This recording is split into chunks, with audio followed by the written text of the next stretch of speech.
Library எல்லாமே தயார் பண்ணிட்டு இதை ஓபன் பண்ணி வைக்கிறதுக்கு ஒருத்தர் வரணும் அப்படின்னு சொல்லிட்டு ஆசைப்படுறாரு. அப்படி ஐஏஎஸ் ஐபிஎஸ் அப்படின்னு சொன்னாவே இன்னைக்கு எல்லாரோட மனசுலயும் வந்து ஒரு ஹீரோவா ஒரு ஐபிஎஸ் அப்படின்னு சொல்லி தோணுமா? சாதாரண யார்கிட்ட சொன்னாலும் இன்னைக்கு நம்ம அப்பா வயசுல அம்மா வயசுல இருக்கவங்களுக்கும் எங்க வயசுல இருக்கவங்களுக்கும் உங்க வயசுல இருக்கவங்களுக்கும் ஒரு ஐபிஎஸ் அப்படின்னு சொன்னாவே ஃபர்ஸ்ட் வந்து அவங்க மனசுல ஐபிஎஸ்னாவே ஒரு உருவமா நமக்கு தெரியுதுன்னா நடராஜ் சார் அவர்கள் தான். அவர் தான் இன்னைக்கு இந்த நம்மளுடைய பேட்சினுடைய இந்த ஆண்டுக்கான இந்த பேட்சினுடைய துவக்க நிகழ்வுக்கும் அது மட்டும் இல்லாம இன்னைக்கு நம்ம ரிச் இந்தியா ஐஏஎஸ் ஐபிஎஸ் அகாடமியில நடக்கக்கூடிய என்ன கிளாஸா இருந்தாலும் அது ஆன்லைன்ல ஸ்ட்ரீமிங் துவக்க விழாவையும் இன்னைக்கு துவக்கி வைக்கிறதுக்காக வருகை புரிந்திருக்கிற திரு நடராஜ் சார் அவர்களை நம்ம அனைவரின் சார்பாக வருகிறவர்களை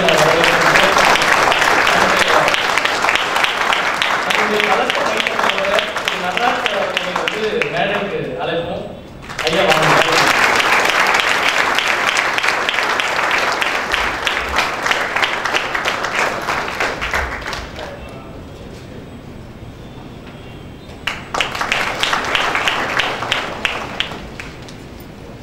திரு அருளானந்த் சார் அவர்களும் அண்ணன் கூடவே மேடைக்கு வந்துட்டாங்க. எங்களுக்கெல்லாம் அண்ணன் அருளானந்த் சார். அருளானந்த் சார் வந்து மரியாதைக்குரிய அண்ணனா நினைக்கக்கூடியவர் வந்து நம்ம நடராஜ் சார் அவர்கள். அருளானந்த் சார் அவர்களை மேடைக்கு வந்தமைக்காக மகிழ்ச்சியோடு வரவேற்று கைத்தட்டுகிறார். இந்த அகாடமிக்கு வரும்போது எல்லாருக்குமே ஒரு கனவு இருக்கும்ல சார், நான் ஏன் ஐஏஎஸ் ஆகணும், நான் ஏன் ஐபிஎஸ் ஆகணும் அப்படின்றதுக்கான ஒரு கனவு எல்லாருக்குமே இருக்கும். ஐஏஎஸ் ஆகணும் அப்படின்றது மட்டுமே கனவு இருக்கக்கூடிய நிறைய பேர் இருக்கும். ஏன் ஆகணும் அப்படின்றது இல்லைனாலும் ஐஏஎஸ் ஆகணும் ஐபிஎஸ் ஆகணும் அப்படின்னு சொல்லும்போது இந்த இடத்துல ஒரு ஐஏஎஸ் ஆகணுன்ற ஒரு கனவோ ஒரு ஐபிஎஸ் ஆகணும் அப்படின்னு நினைக்கிற ஒரு கனவோ வந்து நினைவாகிறதுக்கு என்ன காரணம் அப்படின்னு நினைச்சா, என்னைக்கு அருளானந்த் சார் நான் 1000 ஐஏஎஸ் ஆபீசரை ஐபிஎஸ் ஆபீசர்ஸை உருவாக்கணும்னு சொல்லிட்டு அவரு லட்சியமா எடுத்தாரோ அந்த ஒரு காரணம் தான் இன்னைக்கு பல ஒரு 1000 ஐஏஎஸ் உருவாக்கணுங்களுடைய லட்சியம் நிறைவேறுது. புரியுது தானே சார் நான் சொல்றது? அதாவது அண்ணனோட லட்சியம் 1000 ஐஏஎஸ் ஆபீசர்ஸ் உருவாக்கணும் அப்படின்றது. ஆனா அந்த லட்சியம் ஒரு 1000 பேருடைய லட்சியத்தை நிறைவேற்றக்கூடிய அந்த ஒரு எக்ஸ்ட்ராடினரியான எக்ஸலண்டான ஒரு அமைப்புக்குள்ள தான் நம்ம வந்திருக்கோம். இது வந்து ஒரு அமைப்பு அப்படின்னு சொன்னா கூட அந்த அமைப்புக்கு ஒரு நோக்கம் இருக்கும். அந்த அமைப்புக்கு ஒரு நோக்கம் இருக்கும். 1000 ஐஏஎஸ் உருவாக்குறது அப்படின்றது மட்டும் நோக்கம் இருக்கும். ஆனா அருளானந்த் அண்ணனுக்கு இருக்கக்கூடிய நோக்கம் என்னன்னா ஒரு 10,000 கோடீஸ்வரர்களை உருவாக்கணும் அப்படின்னு சொல்லிட்டு இப்ப சக்சஸ் ஸ்டோரியில பார்த்தோம். 10,000 கோடீஸ்வரர்களை உருவாக்கணும். ஏன்னு சொன்னா 1000 ஐஏஎஸ் உருவாக்கணும்னா அந்த உருவாக்குறதுக்கான உங்களுக்கே தெரியும், ஒரு 1,00,000 பேர் படிச்சா 1000 ஐஏஎஸ் உருவாக்குவாங்க. அப்படிதான் சார், 1,00,000 பேர் படிச்சா 1000 ஐஏஎஸ் உருவாங்க. அப்ப 1,00,000 பேர் படிக்கிறதுக்கான பொருளாதார வசதி வேணும். அப்ப வந்து அவர் மாதிரியே ஒரு 10,000 பேர் உருவாக்கணும்னு சொல்லிட்டு 10,000 கோடீஸ்வரர்களை உருவாக்கக்கூடிய லட்சியத்தை முதல் லட்சியமா அண்ணன் எடுத்திருக்காரு. அது இப்போதைக்கு அதுவுமே வந்து சொல்றதுன்னா ஆண்டாண்டு காலத்துக்கு இல்லை, இப்போதைக்கு இன்னைக்கு வரைக்கும் வந்து 10,000 கோடீஸ்வரர்களை உருவாக்கணும். அடுத்ததாக இந்த நாட்டுல வந்து கல்வி 100% வந்து சேவையாக மட்டுமே இருக்கணும், தொழிலாக கல்வி இருக்கவே கூடாது அப்படின்ற ஒரு சூழலை உருவாக்கணுன்றதுக்காக தாம் பிறந்த ஊர்ல கூழாங்குளத்துப்பட்டியில அண்ணன் வந்து 8ஆம் வகுப்பு தான் படிச்சிருக்காரு. ஆனா 9ஆம் வகுப்பு போகாததுக்கு வந்து காரணம் என்ன அப்படின்னா 500 ரூபாய் பணம் இல்லை அப்படின்றதுனால அவர் வந்து 9ஆம் வகுப்பு போகல. இன்னைக்கு வந்து இவ்வளவு பெரிய பிரம்மாண்டமான சாம்ராஜ்யத்தை உருவாக்கி வச்சிருக்காரு. 8ஆம் வகுப்பு மட்டும் படித்த அருளானந்த் சார். உடனே எல்லாரும் என்ன யோசிப்பாங்கன்னா, சார் கூட நம்ம ரிச் இந்தியாவுடைய ஃபங்க்ஷனுக்கு வந்திருக்கும் போது எல்லாரும் யோசிக்கிறாங்க, அருளானந்த் சார் படிக்கல, இவ்வளவு பெரிய பிரம்மாண்டமான வளர்ச்சியை பெற்றிருக்காரு, அதனால நம்மளும் படிக்காம இருந்தாதான் பெருசாகும்னு நினைக்காதீங்க, எல்லாரும் படிக்கணும் அப்படின்னு சொல்லியிருப்பாரு. அதே மாதிரி அண்ணன் கூட ஒரு தடவை இந்த மாதிரி யங்ஸ்டர்ஸ் ஐஏஎஸ் படிக்கணும் அப்படின்றவங்க எல்லாம் ஒரு தடவை கலந்துரையாடல் அவர்கிட்ட ஈஸியா பேச முடியும். அப்படி பேசிட்டு இருக்கும்போது ஒரு தடவை சொன்னாரு, சார் நீங்க நல்ல வேலை படிக்கல சார், 8வது படிச்சதுனால இவ்வளவு எங்களுக்கெல்லாம் வழிகாட்டக்கூடிய ஒரு இடத்துல இருக்கிறீங்க, படிச்சிருந்தா நீங்க எங்களை மாதிரி தான் இருந்திருப்பீங்க அப்படின்னு சொல்லும்போது அவர் சொன்ன விஷயம், படிக்காதனால நான் இந்த உங்க கூட இருந்துட்டு இப்ப பேசிட்டு இருக்கலாம்னு நினைக்கிறேன். ஒருவேளை உங்களை மாதிரி நான் படிச்சிருந்தேன்னா இதே விஷயத்த உலகளாவி எல்லாரும் பண்ணிட்டு இருப்பேன், இதே அதேதான் நடராஜ் சார் அவர்களும் ஐயா அவர்களும் வந்து சொன்னாங்க. அந்த மாதிரி தான் படிக்கல அப்படின்னு சொன்னாலும் முதல் விஷயமா இன்னைக்கு ரிச் இந்தியாவுடைய முதல் நோக்கம் வந்து கல்வி கண் திறப்போம். எப்படி 10,000 கோடீஸ்வரர்களை உருவாக்கணுமோ அதே மாதிரி கல்வித்துறையில வந்து கல்வி இலவசமா இருக்கணும், தொழிலா இருக்காம சேவையாக மட்டுமே இருக்கணும் அப்படின்றதுக்காக தான் பிறந்த ஊர்ல அந்த கூழாங்குளத்துப்பட்டியில, அதுக்கப்புறம் அந்த பக்கத்து ஊர்ல இருக்கக்கூடிய எல்லா குழந்தைகளும் இலவசமாக படிக்கிறதுக்காக ஒரு இலவசமான ஸ்கூல் ஜூலை 7th வந்து திருச்சியில வந்து அவர் பிறந்தவர்ல நம்ம சார் வந்து துவக்கி வச்சிருக்காரு.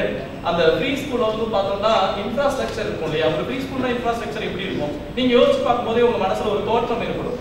அந்த மாதிரி இல்லாம அந்த இந்தியாவிலே ஒரு கிண்டர் கார்டன் ஸ்கூல்ல பெஸ்ட் இன்ஃப்ராஸ்ட்ரக்சர் இருக்கக்கூடிய ஒரு 2 ஸ்கூல் 3 ஸ்கூல் இல்ல ஒரு டாப் 5 ஸ்கூல் எடுத்தோம்னா டெஃபினட்டா அதுல வந்து 5ல ஒரு இடத்துல கட்டாயமா அந்த திருச்சியில கட்டி இருக்கக்கூடிய நம்மளுடைய ஃப்ரீ கிண்டர் கார்டன் ஸ்கூல் தான் இருக்கும். அந்த அளவுக்கு இன்ஃப்ராஸ்ட்ரக்சர்லயும் ஒரு எக்ஸலண்டான ஸ்கூல்.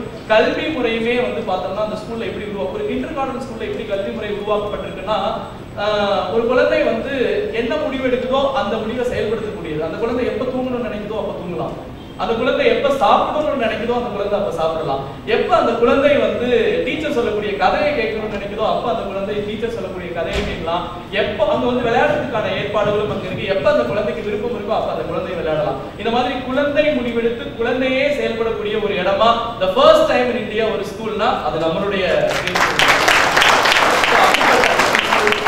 இந்த மாதிரி ஸ்கூல் செயல்பட்டு அரக்கோணத்திலையும் அதே மாதிரியான ஒரு இலவச பள்ளி வந்து செயல்பட்டு இருக்கு கல்வித்துறையில. உங்களுக்கே தெரியும், அடுத்ததாக வந்து பார்த்தோம்னா மனிதநேயமிக்க ஒரு சமுதாயத்தை உருவாக்கணும். மனிதநேயமிக்க ஒரு சமுதாயத்தை உருவாக்கணும்னு சொன்னாவே நமக்கு ஏதோ தோணும், அது ஏதோ ஒரு செயற்கைத்தனமா ஏதோ உருவாக்குறது போல அப்படின்னு சொல்லிட்டு. ஆனா அந்த ஒரு விஷயத்தை மட்டும் நம்ம கிட்ட பொறுப்பை ஒப்படைக்காம மனிதநேயமிக்க சமுதாயத்தை உருவாக்கணும்னா யங்ஸ்டர்ஸ்டையும் அந்த பொறுப்பை ஒப்படைக்க கூடாது, கொஞ்சம் பெருசா 30 வயசுக்கு மேல இருக்கிறவங்ககிட்டயும் பொறுப்பை ஒப்படைக்க கூடாது. இந்த பொறுப்பு வந்து கண்டிப்பா யார்கிட்ட ஒப்படைச்சா 100% நிறைவேறும் சொன்னா குழந்தைகள் கிட்ட ஒப்படைச்சா தான் நிறைவேறும் சொல்லிட்டு அவருடைய குழந்தைகளை வந்து அர்னால்டு மேத்யூ இப்போ வந்து 7th ஸ்டாண்டர்ட் படிச்சுட்டு இருக்காங்க. அந்த குழந்தைகளுக்காக கல்வி கண் திறப்போம் அப்படின்ற அந்த திட்டத்தின் மூலமாக மனிதநேயமிக்க சமுதாயத்தை நாடு முழுக்க உருவாக்கணும் அப்படின்ற ஒரு விஷயம் சொல்லும் போது கொஞ்சம் குழப்பமா இருக்குல்ல சார்? இப்போ வந்து அர்னால்டு மேத்யூ எப்படி மனிதநேயமிக்க சமுதாயத்தை உருவாக்குவாங்க அப்படின்ற ஒரு கேள்வி நமக்கு எல்லாமே இருக்கும் இல்லையா? அது ரொம்ப சாதாரணமா நடந்த விஷயம். அவங்க 2 பேரும் உண்டியல்ல பணம் சேமிப்பாங்க. எப்பெல்லாம் பணம் கிடைக்குதோ அப்பெல்லாம் உண்டியல்ல பணம் சேமிப்பாங்க. ஒரு நாள் வந்து அந்த சேமிச்ச பணத்துல அவங்களோட ஃப்ரெண்டுக்கு வந்து பர்த்டே வரும்போது ஒரு ஷர்ட்டும் ஒரு ஜாமெட்ரி பாக்ஸும் வாங்கி கொடுக்குறாங்க. சரி, ஷர்ட் வாங்கி கொடுத்தது ஓகே, ஏன்பா ஜாமெட்ரி பாக்ஸ் வந்து வாங்கி கொடுத்த அப்படின்னு சொல்லி கேட்டா எப்பவுமே என் ஃப்ரெண்டு என்கிட்ட ஜாமெட்ரி பாக்ஸ் வாங்கி கொடுத்து கடன் கேட்டுக்கிட்டே இருப்பான், அதனால நான் சேமிச்ச காசுல பணம் எடுத்து ஜாமெட்ரி பாக்ஸ் வாங்கி கொடுத்தேன். அப்போ ஒரு குழந்தைய இன்னொரு குழந்தை படிக்க வைக்கிறது ஒரு குழந்தைக்கு பிடிக்குது. இது எல்லா குழந்தைக்கும் பிடிக்குதானே சார்? அப்போ கொடுத்த குழந்தைக்கு எப்படி இருக்கும், வாங்கின குழந்தைக்கு எப்படி இருப்பாங்க, அந்த மனநிலை எப்படி இருக்கும் நினைச்சு பாருங்களேன். இவங்க 2 பேரும் இப்படியே வளர்ந்து வராங்க அப்படின்னு சொன்னா இவர் கொடுக்குறாரு, அவர் வந்து இவருனால வளர்றாரு. இந்த மாதிரி நிறைய பேர் வளர்ந்துட்டு இருக்காங்க அப்படின்னு சொன்னா அந்த சமுதாயம் எப்படி சார் இருக்கும்? கண்டிப்பா மனிதநேயமிக்க சமுதாயம் இருக்கு இல்லையா? இதை வந்து அர்னால்டுக்கும் மேத்யூக்கும் சந்தோஷம் கொடுத்தது இதே மாதிரி எல்லா குழந்தைகளுக்கும் கொடுக்கணும் அப்படின்றது, இந்த சந்தோஷம் கிடைக்கணுன்றதுக்காக தான் முதற்கட்டமா ரிச் இந்தியாவில் இருக்கக்கூடிய எல்லாருடைய குழந்தைகளும் இந்த சேமிக்கிற பழக்கத்தை ஊக்குவிக்கிறதுக்காக சேமித்த பணத்தை இன்னொரு குழந்தையினுடைய கல்விக்கு கொடுக்கணும் அப்படின்றதுக்காக குழந்தைகளுக்காக கல்வி கத்துற போன ஒரு உண்டியல் ரெடி பண்ணி இன்னைக்கு ரிச் இந்தியன்ஸோட ஒவ்வொரு வீட்லயும் அந்த உண்டியல் இருக்கு. அவங்க வீட்டுல இருக்கக்கூடிய ஒவ்வொரு குழந்தைகளும் உண்டியலை சேமிச்சுட்டு இருக்காங்க. அநேகமா உங்க வீட்டுல அக்காவோட குழந்தையோ இல்ல உங்களுடைய தங்கச்சியோ சேமிக்கிற பணம் இருந்தா நீங்களும் அதை இன்றில இருந்து துவங்கலாம், மனிதநேயமிக்க சமுதாயத்தை உருவாக்கலாம். இதுக்குமே சாம்பிள் காமிக்கணும் தானே சார்? கண்டிப்பா சாம்பிள் காமிக்கணும். 2 பேர் இதை பண்றாங்க அப்படின்றதுனால இந்த உலகம் ஏத்துக்குமா? நம்மளே ஒத்துக்க மாட்டோம். இவங்களாம் எக்ஸப்ஷனல் அப்படின்னு சொல்லுவோம். ஆனா அண்ணாவுக்கு வந்து 2 குழந்தைகள் இல்ல, 40,000 குழந்தைகள். 40,000 அம்மா அப்பா இல்லாத குழந்தைகளை தன்னுடைய குழந்தைகளா வாழ்நாள் பொறுப்பேற்று வளர்க்கிறதும் அவருடைய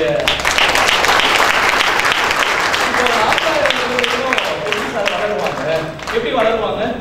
இந்த 2 பேர் மாதிரி தானே வளருவாங்க. அப்ப 40,000 பேர் இப்படி வாழ்றாங்கன்னா 40,000 பேர்ல இன்னும் 40,000 பேர் பயனடைறாங்கன்னு தானே அர்த்தம். ஒரு 80,000 பேர் இப்படி வாழ்ந்துட்டு இருக்காங்க அப்படின்னு சொன்னா கண்டிப்பா ஏத்துப்போம் தானே, இந்த வாழ்க்கை தான் சரியான வாழ்க்கை. சோ இந்த மாதிரி எல்லாத்துக்குமே தான் முன்னுதாரணமாக இருந்து அந்த விஷயத்தை செய்து காட்டி தன்னுடைய சமுதாயத்தையும் செய்ய வைக்கணும், அதாவது தான் மட்டும் செய்யணும் அப்படின்னு சொல்லி இந்த ஃப்ரீ ஸ்கூல் ஓபன் பண்ணும்போது ஆளுநர் வந்து அடிக்கல் நாட்டி வைக்கிறாரு. காமராஜர் ஹால்ல ஆளுநர் வந்து அடிக்கல் நாட்டி வைக்கிறாரு.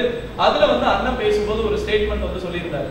என்ன அப்படின்னு சொன்னா, இந்த ஃப்ரீ ஸ்கூல் ஆரம்பிக்கிறது என்னவோ நான் வந்து தமிழ்நாடு முழுக்க ஃப்ரீ ஸ்கூல் ஆரம்பிச்சு வச்சிடணும் அப்படின்றதுக்காக இல்ல, நான் இப்ப ஆரம்பிச்சு வைக்கிறதுனால நான் ஆரம்பிக்கும் போது இருக்கக்கூடிய சூழலை பார்ப்பாங்க, ஸ்கூல் நடக்கும் போது எனக்கு ஏற்படக்கூடிய சந்தோஷத்தை பார்ப்பாங்க, இதை பார்த்துட்டு என்ன மாதிரியே ஸ்கூல் ஓபன் பண்ணணும் நிறைய பேர் நினைப்பாங்க அப்படின்னு சொல்லி அந்த ஸ்டேட்மெண்ட் சொன்னாரு. ஸ்கூல் ஆரம்பிச்சு இன்னும் 3 மாசம் கூட முழுசா நிறைவடையில, இப்பவே குறைஞ்சபட்சம் அடுத்த ஆண்டுல வந்து 3ல இருந்து 4 ஸ்கூல் ஓபன் பண்றதுக்கு ரிச் இந்தியன்ஸ் வந்து அவங்க சொந்த ஊர்ல இடம் வாங்கிட்டு இருக்காங்க. அவங்க கூட வாழ்ந்துட்டு இருக்காங்க. அந்த விஷயங்கள் இதெல்லாம் இருக்கு. நல்ல மனிதநேயமிக்க சமுதாயம் இருக்கு, ஸ்கூலும் கல்வியும் இந்த மாதிரி மாற்றம் நடந்துட்டு இருக்கு, பொருளாதார ரீதியாகவும் ஒரு மாற்றத்தை கொண்டு வந்துட்டு இருக்கோம். ஆனா இதெல்லாம் ஒருங்கிணைந்து முழுமையாக நடக்கணும், இன்னும் ரொம்ப அழகாக நடக்கணும் அப்படின்னு சொன்னா இதை வழிநடத்தக்கூடியவங்க வந்து தலைவர்கள் இருக்கணும். அப்படிதானே சார்? இன்னைக்கே தலைவர்கள் எல்லாம் இருக்கிறாங்க, நல்ல தலைவர்கள் எல்லாம் இருக்கிறாங்க, தெருவுக்கு தெருவு இருக்கிறாங்க.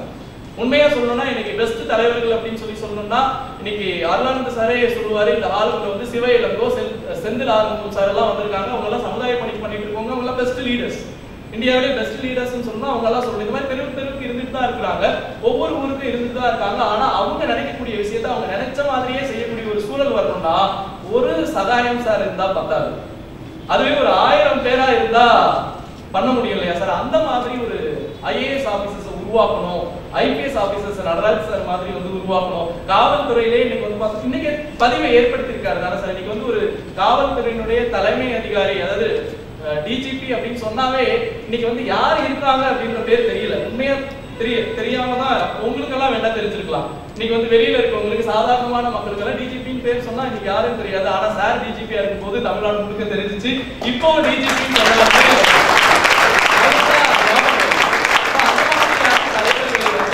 உருவாக்கணும். அதுக்கு இந்த உதாரணம் போதும் சார். இவ்வளவு பெரிய சிறந்த தலைவர் அப்படின்றதுக்கான உதாரணம் நான் வந்து உண்மையாவே சார் வந்திருக்காரு, அவர் பெருமைப்படுத்தணும் அப்படின்றதுக்காக பேசவே இல்லை. அந்த அகாடமி ஆரம்பிக்கும் போது அருளானந்த சாருக்கு வந்து சாரை தெரியவே தெரியாது. அகாடமி ஆரம்பிக்கும் போது தெரியாது. அப்போ வந்து சார் வந்து ரியல் எஸ்டேட் வந்து பிசினஸ் வந்து பண்ணிட்டு இருக்காரு, இப்பவும் பண்ணிட்டு இருக்காரு. அப்போ பண்ணிட்டு இருக்கும்போது ரியல் எஸ்டேட் பண்ணக்கூடிய ஒரு நபர் வந்து IAS IPS அகாடமி ஆரம்பிக்கிறாரு அப்படின்னு சொன்னா அந்த பொறுப்புல இருக்கக்கூடிய நபர் எப்படி யோசிக்கணும்? அப்ப TNPSC சேர்மனா உடனே அந்த அடுத்த 5 நாள் 10 நாள்ல அவர் வந்து பொறுப்பேற்கிறார். சோ அப்படி இருக்கும்போது இந்த அகாடமி வந்து ஓபன் பண்ணி வைக்கணும்னு சொல்லி அவர் ஏன் சார் முடிவு பண்ணீங்களோ? பெரிய பொறுப்புல இருக்கக்கூடியவர். அப்ப இந்த மாதிரியான விஷயங்கள் நாட்டுல நடக்கணும், இந்த மாதிரியான தலைவர்கள் உருவாக்கணும்னு சொல்லிட்டு எண்ணம் அவருக்கு இருக்கிறதுனால தானே சார். சோ அந்த எண்ணத்துக்காக, அந்த எண்ணமும் நம்ம ரிச் இந்தியாவுடைய IAS IPS அகாடமி இந்த அளவுக்கு வளர்ச்சி பெறதுக்கு காரணமா இருக்கு. மீண்டும் ஒரு முறை நம்ம அதுக்காக சார் அகாடமி எந்த மாதிரி செயல்பட்டு இருக்கு? இப்போ செயல்பட்டு 2011 டிசம்பர் 5 துவங்கப்பட்ட அகாடமி இன்னைக்கு வரைக்கும் எந்த மாதிரி செயல்பட்டு இருக்கு, எப்படிப்பட்ட அச்சீவ்மெண்ட்ஸ் எல்லாம் பண்ணிருக்கு அப்படின்ற அந்த விஷயத்தை அகாடமியில படிக்கக்கூடிய ஒரு மாணவன் சொன்னாதானே சார் சரியா இருக்கும். சோ அந்த ரீதியில அகாடமியில ஒரு ஒன் ஆஃப் த ஸ்டூடெண்டா இருக்கக்கூடிய திரு நல்லதம்பி அவர்கள் வந்து நம்மளுடைய அகாடமியோட செயல்பாடுகளை பத்தி நம்ம வந்து பேச இருக்காரு. அவர் உங்களுடைய பலத்த கைதட்டலோட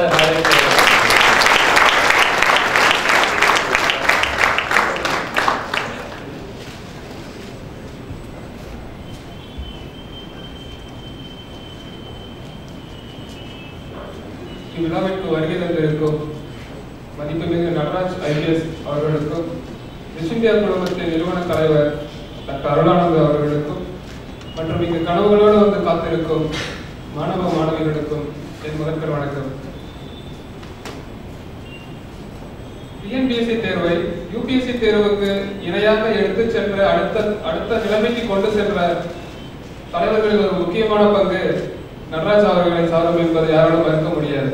TNPSC மீது ஒரு நம்பிக்கையும் ஒரு எதிர்பார்ப்பும் ஏற்படுத்தி தந்ததில் அவரின் பங்கு பெரும் பங்கு. அவருக்கு நேரடியாக நன்றி சொல்லும் வாய்ப்பு எனக்கு இன்று கிடைத்திருக்கிறது என்னும் போது எனக்கு சந்தோஷம். உங்களின் மூலமாகவும் உங்கள் சார்பாகவும் நானும் அவருக்கு நன்றி தெரிவிப்பதில் பெருமகிழ்ச்சி அடைகிறேன். ஏனென்றால் இந்த முறை UPSC தேர்வு எழுதியவர்கள் வந்து சொன்ன ஒரே ஒரு பதில், TNPSC-க்கு சரிசமமாக இன்றைய தேர்வு UPSC தேர்வு இருந்தது, TNPSC படித்தவர்கள் அதை ஈஸியாக எழுத முடிந்தது என்று சொன்னார்கள். ஆக TNPSC மீதும் TNPSC படித்தால் நல்ல படித்து போக முடியும் என்பதை அவர் நிரூபித்து காட்டினார். அதற்காகத்தான் இந்த நன்றி அவருக்கு. இந்த உலகத்தில் மிகச்சிறந்த நான் எது என்று புத்தரிடம் கேட்டபோது புத்தர் சொன்ன அழகான பதில் இன்று. ஏனென்றால் ஒவ்வொரு நாளுமே ஒரு மனிதனுக்கு புதுவிதமான அனுபவங்களை கொடுத்து கொண்டுதான் இருக்கிறது. அந்த வகையில் எனக்கும் ஒரு அனுபவம் 3 மாதங்களுக்கு முன்பு ஏற்பட்டது. 3 மாதங்களுக்கு முன்பு என் நண்பரின் பிறந்த நாள். கோவிலுக்கு செல்வோம் என்று கிளம்பினோம். இங்கு கைலாசநாதர் கோயில் ஒன்று உண்டு, எல்லாருக்கும் தெரியும் என்று நினைக்கிறேன், டி நகருக்கு பக்கத்தில். கோவிலுக்கு செல்வதற்கு முன் என் நண்பர் சொன்னார், பூஜை சாமான்கள் வாங்கி செல்வோம் என்று, தேங்காய் பழம் பூ வாங்கி செல்வோம் என்றார். கடைக்கு சென்று பழமும் பூவும் கடைக்காரர் கொடுத்தார். தேங்காயை மட்டும் இவர் தேர்வு செய்தார். சரியானதாக இருக்குமா என்று பார்த்துவிட்டு உறுதி செய்த பின்புதான் அந்த தேங்காயை வாங்கினார் அவர். கோவிலுக்கு சென்று அர்ச்சகரிடம் கொடுத்தோம். கருவறையில் அவர் பழத்தையும் பூவையும் கணவனுக்கு படைத்து விட்டார். தேங்காயை உடைத்த பின்பு ஏனோ அவர் முகம் மாறியது. எனக்கு தெரிந்து விட்டது, ஏதோ தவறு நடந்து விட்டது என்று. அவர் வெளியே வந்து சொன்னார், தேங்காய் சரியாக அமையவில்லை, வேறொரு தேங்காய் வாங்கி வாருங்கள் என்றார். அந்த பதில் கேட்டவுடன் என் நண்பரின் முகம் எழுதி போனது. ஏனென்றால் அந்த இடத்தில் அவர் சொன்ன பதில் சரியானதை நான் தேர்வு செய்யவில்லையே என்று. ஆக தேங்காயில் குறை இருந்தது என்பதற்காக கடவுள் எங்களிடம் குறைபட்டுக் கொள்ளவும் இல்லை, உங்களுக்கு நான் அருள் கொடுக்க மாட்டேன் என்று அவர் தன் கைகளை மறைத்துக் கொள்ளவும் இல்லை. ஆனால் அவரது ஏக்கம் தேர்வு சரியாக இல்லை என்று. ஆக இங்கு கடவுளோடு வந்திருக்கும் உங்களுக்கும் நாம செய்த இந்த தேர்வு, இந்த நிறுவனம், இந்த பயிற்சி நிறுவனம் சரியானதா, இல்ல யூபிஎஸ்சி எக்ஸாம் சரியானதா என்ற தயக்கங்களும் குழப்பங்களும் இருக்கத்தான் செய்யும். நம் எதிர்காலத்தில் அக்கறை உள்ள ஒவ்வொருக்கும் இந்த குழப்பங்கள் இருப்பது யதார்த்தம். ஏனென்றால் எல்லா நேரங்களிலுமே நாம் சரியான முடிவுகளை புத்திசாலித்தனமாக எடுத்து விடுவதும் இல்லை. எல்லா இடங்களிலுமே நாம் பொருளை வாங்கிவிட்டு காசை கொடுப்பதில்லை. சில நேரங்களில் காசை கொடுத்து விட்டு பொருளை பார்க்கத்தான் செய்கிறோம். இந்த உலகத்தில் யாருமே திரைப்படம் பார்த்து விட்டு நான் காசை கொடுத்து விட்டேன் வந்து என்று யாராவது சொல்லி இருக்கிறார்களா? இல்லை நீங்கள் கேட்டு இருக்கிறீர்களா?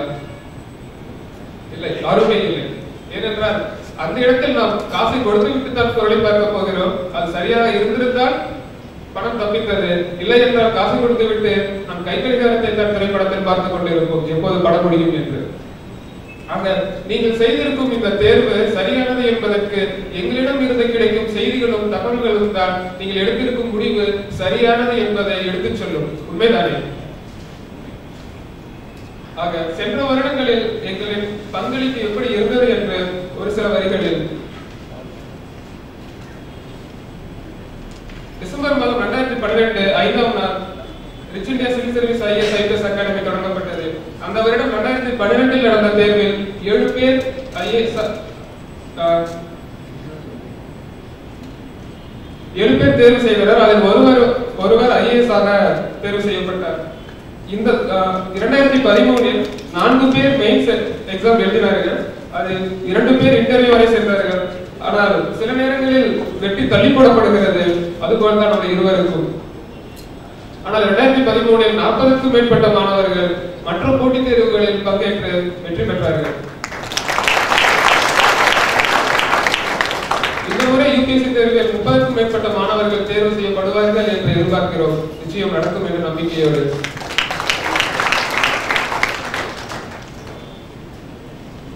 எங்கள் நிறுவனத்தில், பயிற்சி நிறுவனத்தில் மற்ற நிறுவனங்களில் இருப்பது போல் இல்லாமல் மாணவர்களுடைய எதிர்காலத்தில் கருத்தில் கொண்டு இங்கு இருக்கும் ஃபேக்கல்டிஸும் அவருடைய எதிர்கால நலனில் அக்கறை கொண்டு அவர்களுக்கு எது சரியானது என்பதை எடுத்துச் சொல்வதில் அக்கறையோடு இருப்பார்கள். Weekly revision classes, free comprehensive materials, subject wise discussion every week, online study material, mark test போன்ற அனைத்து வசதிகளும் டெல்லியில் இருப்பது டெல்லியில் இருந்து படித்தால் நீங்கள் எவ்வளவு அறிவை பெற்றுக்கொள்வீர்களோ அதற்கு சமமானது இங்கிருந்து கிடைப்பதற்கு உங்களுக்கு நாங்கள் வழிவகை செய்கிறோம். அதுபோக சோசியல் ரெஸ்பான்சிபிலிட்டி ப்ரோக்ராம்ஸ், எங்கள் நிறுவனத்திற்கு அருகில் இருக்கும் குடிசைகளில் வாழும் குழந்தைகளுக்கு மாலை நேர வகுப்புகள் எங்கள் அகாடமியில் படிக்கும் மாணவர்கள் மூலம் அவர்களுக்கு சொல்லிக் கொடுக்கிறோம். ஏனென்றால் அவர்கள் வெளியே சென்று பணம் கட்டி அந்த வசதிகளை பெற முடியாத சூழ்நிலையில் இருப்பதால் அவர்களுக்கு நாங்கள் செய்து கொடுக்கிறோம். அதுபோக இலவச ரத்த முகாம்கள் நடத்துகிறோம். அதுபோக ஆர்டிஐ என்று சொல்லப்படக்கூடிய ரைட் டு இன்ஃபர்மேஷன் ஆக்டில் அவங்களுக்கு தேவையான விஷயங்களை பெற்றுத் தருகிறோம். ஒரு மாவட்டத்தை வழிநடத்தக்கூடியவர்களுக்கு இதெல்லாம் எதற்கு என்று நீங்கள் யோசிப்பது உண்மைதான். ஆனால் எனக்கு இந்த நேரத்தில் ஒரு கதை ஒன்று ஞாபகத்துக்கு வருகிறது. இது உண்மையில் நடந்த நிகழ்ச்சி. அமெரிக்காவில் வாஷிங்டனுக்கு அருகில் ஒரு சின்ன கிராமம். அது அழகான ஒரு காலை வேளை, இனிமையாக மழை பெய்து கொண்டிருக்கிறது சிறிது தூறல்களோடு. அப்போது அங்கு ஒரு பாலத்தை அமைப்பதற்காக பணியாளர்கள் வேலை செய்து கொண்டிருக்கிறார்கள். அதில் ஒரு 4 பேர் ஒரு மரத்தை புரட்டி வேறொரு பக்கம் போடுவதற்காக முயற்சி செய்து கொண்டிருக்கிறார்கள்.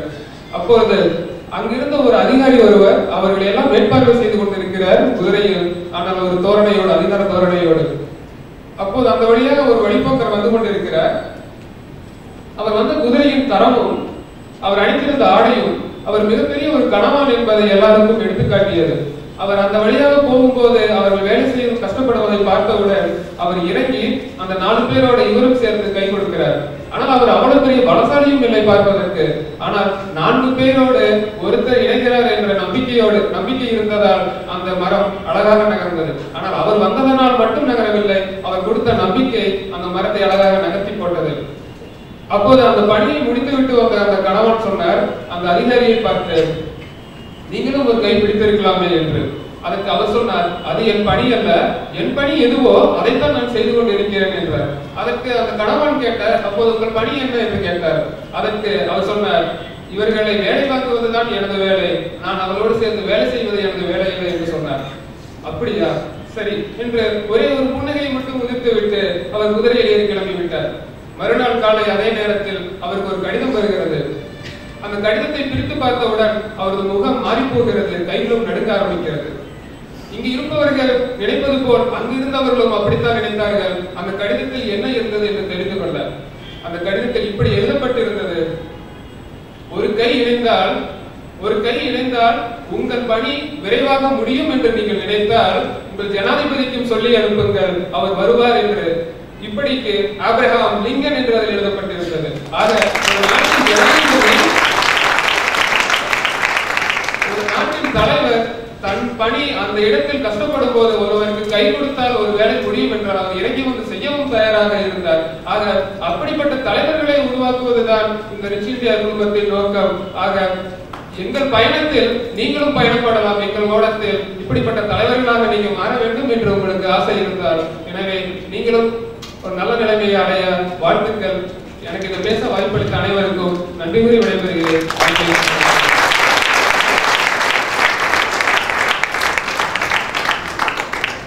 நல்ல தம்பி சாருக்கு வந்து அந்த சந்தோஷம் கலந்த மகிழ்ச்சியை கைத்தட்டல் மூலமாக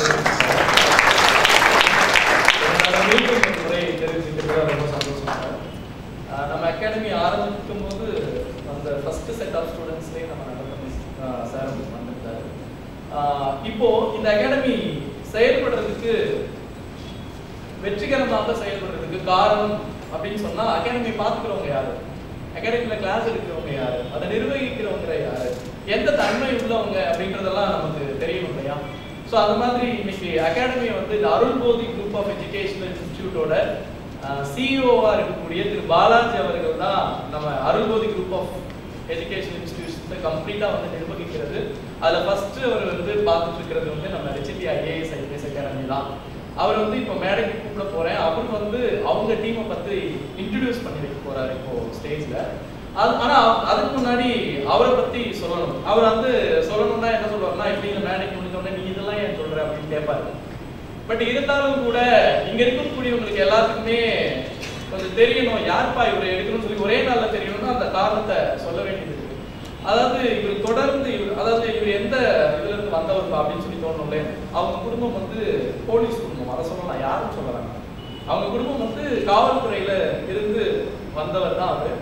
ஆனா வந்து நம்ம ரிச் இந்தியா ஐஏஎஸ் ஐபிஎஸ் அகாடமியில் இருக்கக்கூடிய மாணவர்களை உருவாக்கணும் அப்படின்றதுக்காகவே ஐபில அசிஸ்டன்ட் கமிஷனர் அப்படின்ற அந்த பதவி வந்த பிறகும் அது வேண்டாம்னு சொல்லிட்டு அந்த மாதிரி பல பேரை உருவாக்குறது தான் எனக்கு லட்சியம். அதனால ரிச் இந்தியா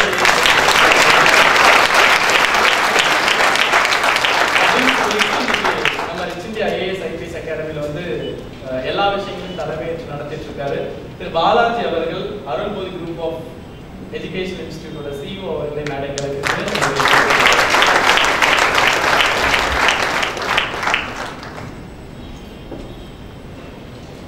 வெல்கம். எல்லாருக்கும் என்னுடைய காலை வணக்கம்.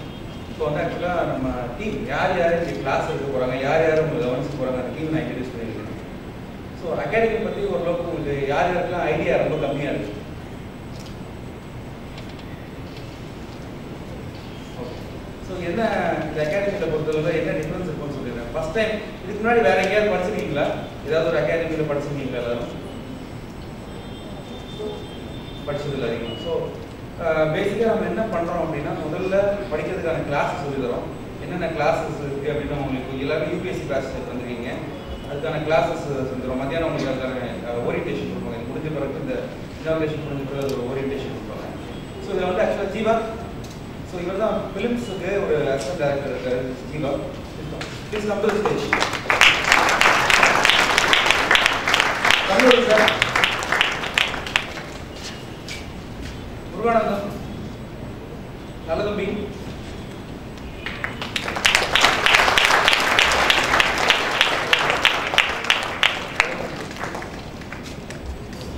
கதிரவன், அதுக்கப்புறம் விஜயலட்சுமி ஒருத்தங்க இருக்காங்க. அவங்க வந்து டெப்டி கலெக்டராக இருக்காங்க இப்போ நாகப்பட்டினத்தில். அவங்க வந்து நமக்கு வந்து சயின்ஸ் அண்ட் டெக்னாலஜி எடுக்க போகிறாங்க. ஆப்ஷன்ஸ் வந்து போன வருஷம் ஹரிசங்கர் ஐஆர், பிரசாத் ஐஆர் 2 பேரும் நம்ம படிச்சு கிளியர் பண்ணுவாங்க. அவங்க இருக்காங்க. இந்த வருஷம் அவங்க ட்ரைனிங்கில் இருக்காங்க. ஸோ அதுக்கான வேறு ஸ்டாஃப் போட்டிருக்கோம். மிஸ்டர் தமிழ்வழி. ஸோ இவர் தான் வந்து மெயின்ஸ் சப்ஜெக்ட்டுக்கான இன்சார்ஜ். இது வரைக்கும் எழுதின ஃபிலிம்ஸ் ஒன்று கூட ஒரு டிஸ்குவாலிஃபை ஆனதே கிடையாது. ஆல் த ஃபிலிம்ஸ் 100% சக்ஸஸ் ரேட்டில் ஒரு ஃபிலிம்ஸ் கொடுத்துருக்காரு. And when for 2 interviews. Okay, so இந்த வருஷம் கண்டிப்பாக நாங்கள் கிளியர் கொண்டு வர அப்படின்னு எதிர்பார்க்குறோம். ஏன்னா கண்டிப்பாக ஃபிலிம்ஸில் இது வரைக்கும் 100% சக்ஸஸ் ரேட். ஸோ ஷூராக மெயின்ஸ் நல்லா தயாராகிட்டாங்கன்னு நினைக்கிறேன். ஜீவா இவர் வந்து ஆக்சுவலாக 2 போஸ்ட் ஆல்ரெடி செலக்ட் ஆகிட்டு, பட் ஐபிஎஸ் தான் அவரோட கோல் அப்படின்னு. இப்போ டெல்லி போலீஸில் சப் இன்ஸ்பெக்டர் செலக்ட் ஆகிட்டாரு அண்ட் எல்ஐசியில் ஏபிஎம் செலக்ட் ஆகிருக்கு. பட் ரெண்டுமே போகல. எதுக்கு போகல அப்படின்னா ஐபிஎஸ் மட்டும் தான் அவரோட எய்ம்ங்கிறதுனால அது போகாமல் இப்போ கம்ப்ளீட்டாக இருக்காரு. இன்சார்ஜ் லாஸ்ட் பேட்ச்ல போயிட்டு வந்தார் assistant commissioner CAP. So he will have lot of exposure. He will be take care of the preliminary operations films எல்லாம். ப்ளஸ் இவர் தான் அவங்களுக்கு கரண்ட் அஃபேர்ஸ் எடுக்க போகிறாரு. முருகானந்தம் ஆக்சுவலாக முருகானந்தம் வந்து பாலிட்டி டீச்சர். ஓகே, உங்களோட பாலிட்டி எடுக்கிறாரு வந்து நம்ம நியூ ஃபேக்கல்ட்டி. அதுக்கப்புறம் நல்லது. ஆக்சுவலாக எல்லாருமே சின்ன பசங்களாக இருக்காங்கன்னு பார்க்குறாங்க. பிகாஸ் இந்த சிவில் சர்வீஸ் ஃபீல்டை பொறுத்த லெவலில் எக்ஸ்பீரியன்ஸ் அப்படிங்கிறது ரைட்டிங் ஸ்கில் இருக்கும். அதுக்கு மெயின்ஸில் ரைட்டிங் ஸ்கில் தான் எக்ஸ்பீரியன்ஸ். ஸோ மெயின்ஸ் இருக்கிற ஸ்டாஃப் எல்லாருமே பயங்கர எக்ஸ்பீரியன்ஸ் ஸ்டாஃபாக போட்டு எடுத்துருவோம். பட் preliminary மட்டும் வருஷம் என்ன கொஸ்டின் வரும்னு யாருக்குமே தெரியாது, எப்படி வரும்னு யாருக்குமே தெரியாது. இந்த வருஷம் எல்லாமே ஃபேக்டாக வந்துருக்கு. போன வருஷம் வேற மாதிரி வந்து இந்த வருஷம் ஃபேக்டாக வந்துருக்கு. ஸோ அடுத்த வருஷம் எப்படி வரும்னு தெரியாது. ஸோ இந்த ஃபீல்டில் கரண்ட்டாக ஆக்டிவாக இருக்கிறவங்க தான் preliminary கம்ப்ளீட்டாக நம்ம போட்டுருக்கோம். ப்ளஸ் டிஎன்பிசியில் இந்த தடவை ரிசல்ட் நம்ம சொன்னீங்களா, அரௌண்ட் போன பேட்சில் வந்து 52 people பேட்ச் டிஎன்பிசி நம்ம நடத்துனது. மோர் தென் 27 வந்து குவாலிஃபை ஆகிறாங்க. ஃபைனலி இந்த அகாடமியில் நிறைய ரூல்ஸ் இருக்குது. ஆனால் இந்த ரூல்ஸ் எல்லாமே கண்டிப்பாக தளர்த்தப்படும். எப்போ தளர்த்தப்படும்னா அது உங்களுடைய கமிட்மெண்ட்டை பொறுத்து தான் இருக்குது. ஸோ நீங்கள் எவ்வளோ கமிட்மெண்ட் கொடுக்குறீங்களோ அதை பொறுத்து தான் உங்களுக்கு ப்ரிவிலேஜ். இது வந்து ஆக்சுவலாக ஒரு சிவில் சர்வீஸ் அகாடமின்னு நான் சொல்கிறத விட it is a civil service study circle. Okay, உங்களுடைய ஸ்டாஃப் வந்து முன்னாடி ஸ்டூடெண்ட்ஸ், நீங்கள் நெக்ஸ்ட் ஸ்டாஃப் ஆவீங்க. 1.5 வருஷம் ஒரு ஆள் சாதாரணமாக ஒரு சிவில் சர்வீஸ் எக்ஸாமினேஷன் கிளியர் பண்ணி முடிக்கிறதுக்கு மினிமம் 1.5 years ஆகும். ஸோ இந்த 1.5 years ரிகரஸ் ட்ரைனிங்கில் மட்டும் தான் நெக்ஸ்ட் இயர் நீங்கள் ஒரு 10 பேர் ட்ரெயின் பண்ணீங்க. ஸோ இவங்க எல்லாருமே உங்களோட இவங்களுக்கு அப்புறம் ஒரு 10 பேர் இவங்க ட்ரெயின் பண்ணுவாங்க, அவங்கள நீங்கள் ட்ரெயின் பண்ணீங்க. ஸோ அப்படி தான் இருக்கும். ப்ளஸ் முக்கியமாக இந்த சிவில் சர்வீஸ் எக்ஸாமினேஷன் உள்ளே போகும்போது இங்கே ஆஃபீஸர்ஸ் எல்லாருமே ரொம்ப நேர்மையான ஆஃபீஸர்ஸாக வரணும்னு நாங்கள் எதிர்பார்க்குறோம். ஸோ அதனால தான் வந்து இந்த கோச்சிங் மெத்தட் வந்து நாங்கள் யோசிக்கிறோம். எப்படின்னா ஒரு ஆளால் 10 பேருக்கு மேலே அவங்க கான்டாக்ட் இருக்க முடியாது. ஸோ எல்லாருமே ஒரு பாசிட்டிவ் சிவில் சர்வீஸ் சர்க்கிள் ஒரு கிரியேட் பண்ணணும் அப்படின்னு. அப்புறம் குரூப் 2 ஆஃபீஸர்ஸ்லேருந்து குரூப் 1 அண்ட் ஐஏஎஸ் ஆஃபீஸர்ஸ் இப்போ யாரெல்லாம் ஏற்கனவே நம்ம கிளியர் பண்ணி போனாங்களோ they are in regular touch with us. So அதே மாதிரி நீங்களும் அதே மாதிரி கிளியர் பண்ணி முடிச்சு டச்சில் இருக்கணும். ஸோ இது வந்து எங்களுடைய எதிர்பார்ப்பு. ஓகே, இவங்க எல்லாருமே உங்களுக்கு மத்தியானம் அவங்க சப்ஜெக்ட்ஸை பற்றின ஓரியன்டேஷன், எப்படி படிக்கணும், எப்படி வரணும், அது எல்லாமே கொடுப்பாங்க. ப்ளஸ் பேட்ச் டிஸ்கஷன் நடக்கும். Okay, so thank you. சார், இப்போ உங்களுக்கு தெரிஞ்சிருக்கும் ஏன் இது வந்து உங்களோட அகாடமின்னு சொன்னதுக்கான காரணம் தெரிஞ்சதா சார்? ஏதோ வந்திருக்கிறதுக்காக சொல்றாங்க, நம்மளை சந்தோஷப்படுத்துறதுக்காக இல்லை. இது உண்மையாவே உங்க அகாடமியா தான் செயல்பட்டு இருக்கு. ஸோ இப்படிப்பட்ட அகாடமியை வந்து உருவாக்குன இன்னைக்கு ஒவ்வொரு மூமெண்ட்டும் இந்த நிகழ்ச்சி நடக்குது இல்லையா, அகாடமி ஆரம்பிச்சு இவ்வளோ ஆண்டுகள் ஆயிருக்கு, இவ்வளோ பெரிய டீம் இருக்கு. இந்த நிகழ்ச்சிக்கு கூட சேர் போட்டாச்சா, வந்திருக்கவங்களுக்கு ஃபுட் அரேஞ்ச் ஆயிடுச்சா, காம்பேரிங் பண்றதுக்கு நீங்க ரெடியா இருக்கீங்களா, நினைவு பரிசு ரெடியா இருக்கான்னு சொல்லிட்டு இந்த ஒவ்வொரு விஷயத்தையும் நீங்க கிட்டத்தட்ட வந்து ஒரு 11 நிறுவனங்களை தலைவரா இருந்து, சேர்மனா இருந்து, மேனேஜிங் டைரக்டரா இருந்து பார்த்துட்டு இருக்கக்கூடிய அருளானந்த் சார் இந்த நிகழ்ச்சிக்கு இவ்வளவு முக்கியத்துவம் கொடுக்குறாருன்னு சொன்னா காரணம் என்னன்னா, நீங்க தான் நாளைக்கு வந்து அவரு எதிர்பார்க்கக்கூடிய அந்த 1000 ஐஏஎஸ் ஐபிஎஸ் ஆபீசர்ல ஒருத்தரா நீங்க அதெல்லாம் பார்த்துட்டு போறீங்க அப்படின்ற அந்த விஷயம் தான். ஒரு அப்பா இப்படிதானே சார் இருப்பாரு, என் புள்ள ஐஏஎஸ் ஆகிறான்னா இப்படிதான் பார்க்க முடியும். என் புள்ள வர ட்ரெயின்னா எல்லா நாளும் அந்த அந்த மாதிரி இன்னைக்கு நீங்க வரக்கூடிய விஷயத்தை எவ்வளவு பேர் வந்திருக்காங்க, 220 225 அந்த மாதிரி ஒவ்வொரு விஷயத்தையும் உங்களுடைய வருகையும் எதிர்பார்த்து காத்துட்டு இருந்த நம்முடைய தலைவர் அவர்கள் நம்முடைய சிறப்பு விருந்தினர் திரு நடராஜ் ஐயா அவர்களுக்கு வந்து நினைவு பரிசை வழங்கி கௌரவிக்க இருக்கிறாங்க. நம்மளுடைய பலத்த கைத்தட்டலுக்கு நன்றி.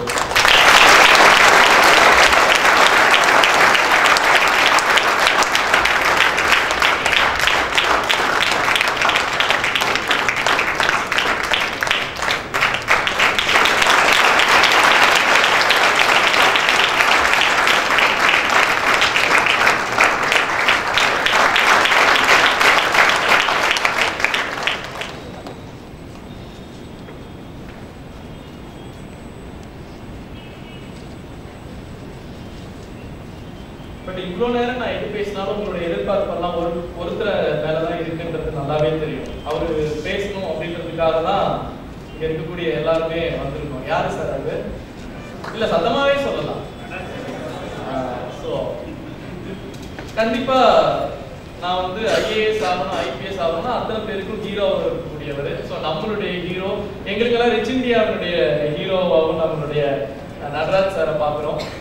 இவரை பத்தி நிறைய நான் சொன்னேன்னு வச்சுக்கோங்களேன், நான் வந்து இப்ப தயாரிச்சு சொல்லியிருப்பேன். பட் உங்களுக்கு இந்த லட்சியத்தோட இருக்கக்கூடிய உங்களுக்கு என்னை விட அதிகமா இவரை பத்தி தெரியும், இவருடைய செயல்பாடுகளை பத்தி தெரியும். எனக்கு தெரிஞ்சு டிஎன்பிசிக்கு சேர்மனா இருக்கிறதெல்லாம் பெரிய விஷயம், அதெல்லாம் ரொம்ப நாட்டிலே முக்கியமான விஷயம் சொல்லி தெரிஞ்சதே சார் டிஎன்பிசி சேர்மன் ஆன பிறகுதான் இப்படி ஒரு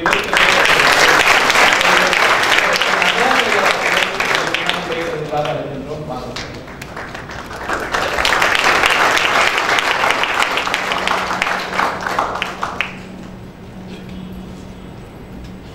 Good morning to all of you. எல்லாருக்கும் காலை வணக்கம். இதில் எவ்வளோ பேர் வந்து தேர்வை தமிழில் எழுத போகிறீங்க, எவ்வளோ பேர் ஆங்கிலத்தில்?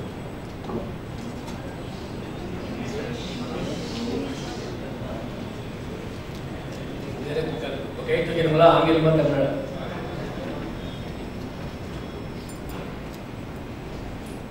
திரு அருணானந்த் அவர்களே, குமார் அவர்களே மற்றும் இந்த பயிற்சிக்கு வந்திருக்கும் மாணவ மாணவியர், உங்கள் எல்லாரையுமே நான் எதிர்கால அதிகாரிகளை தான் பார்க்குறேன்.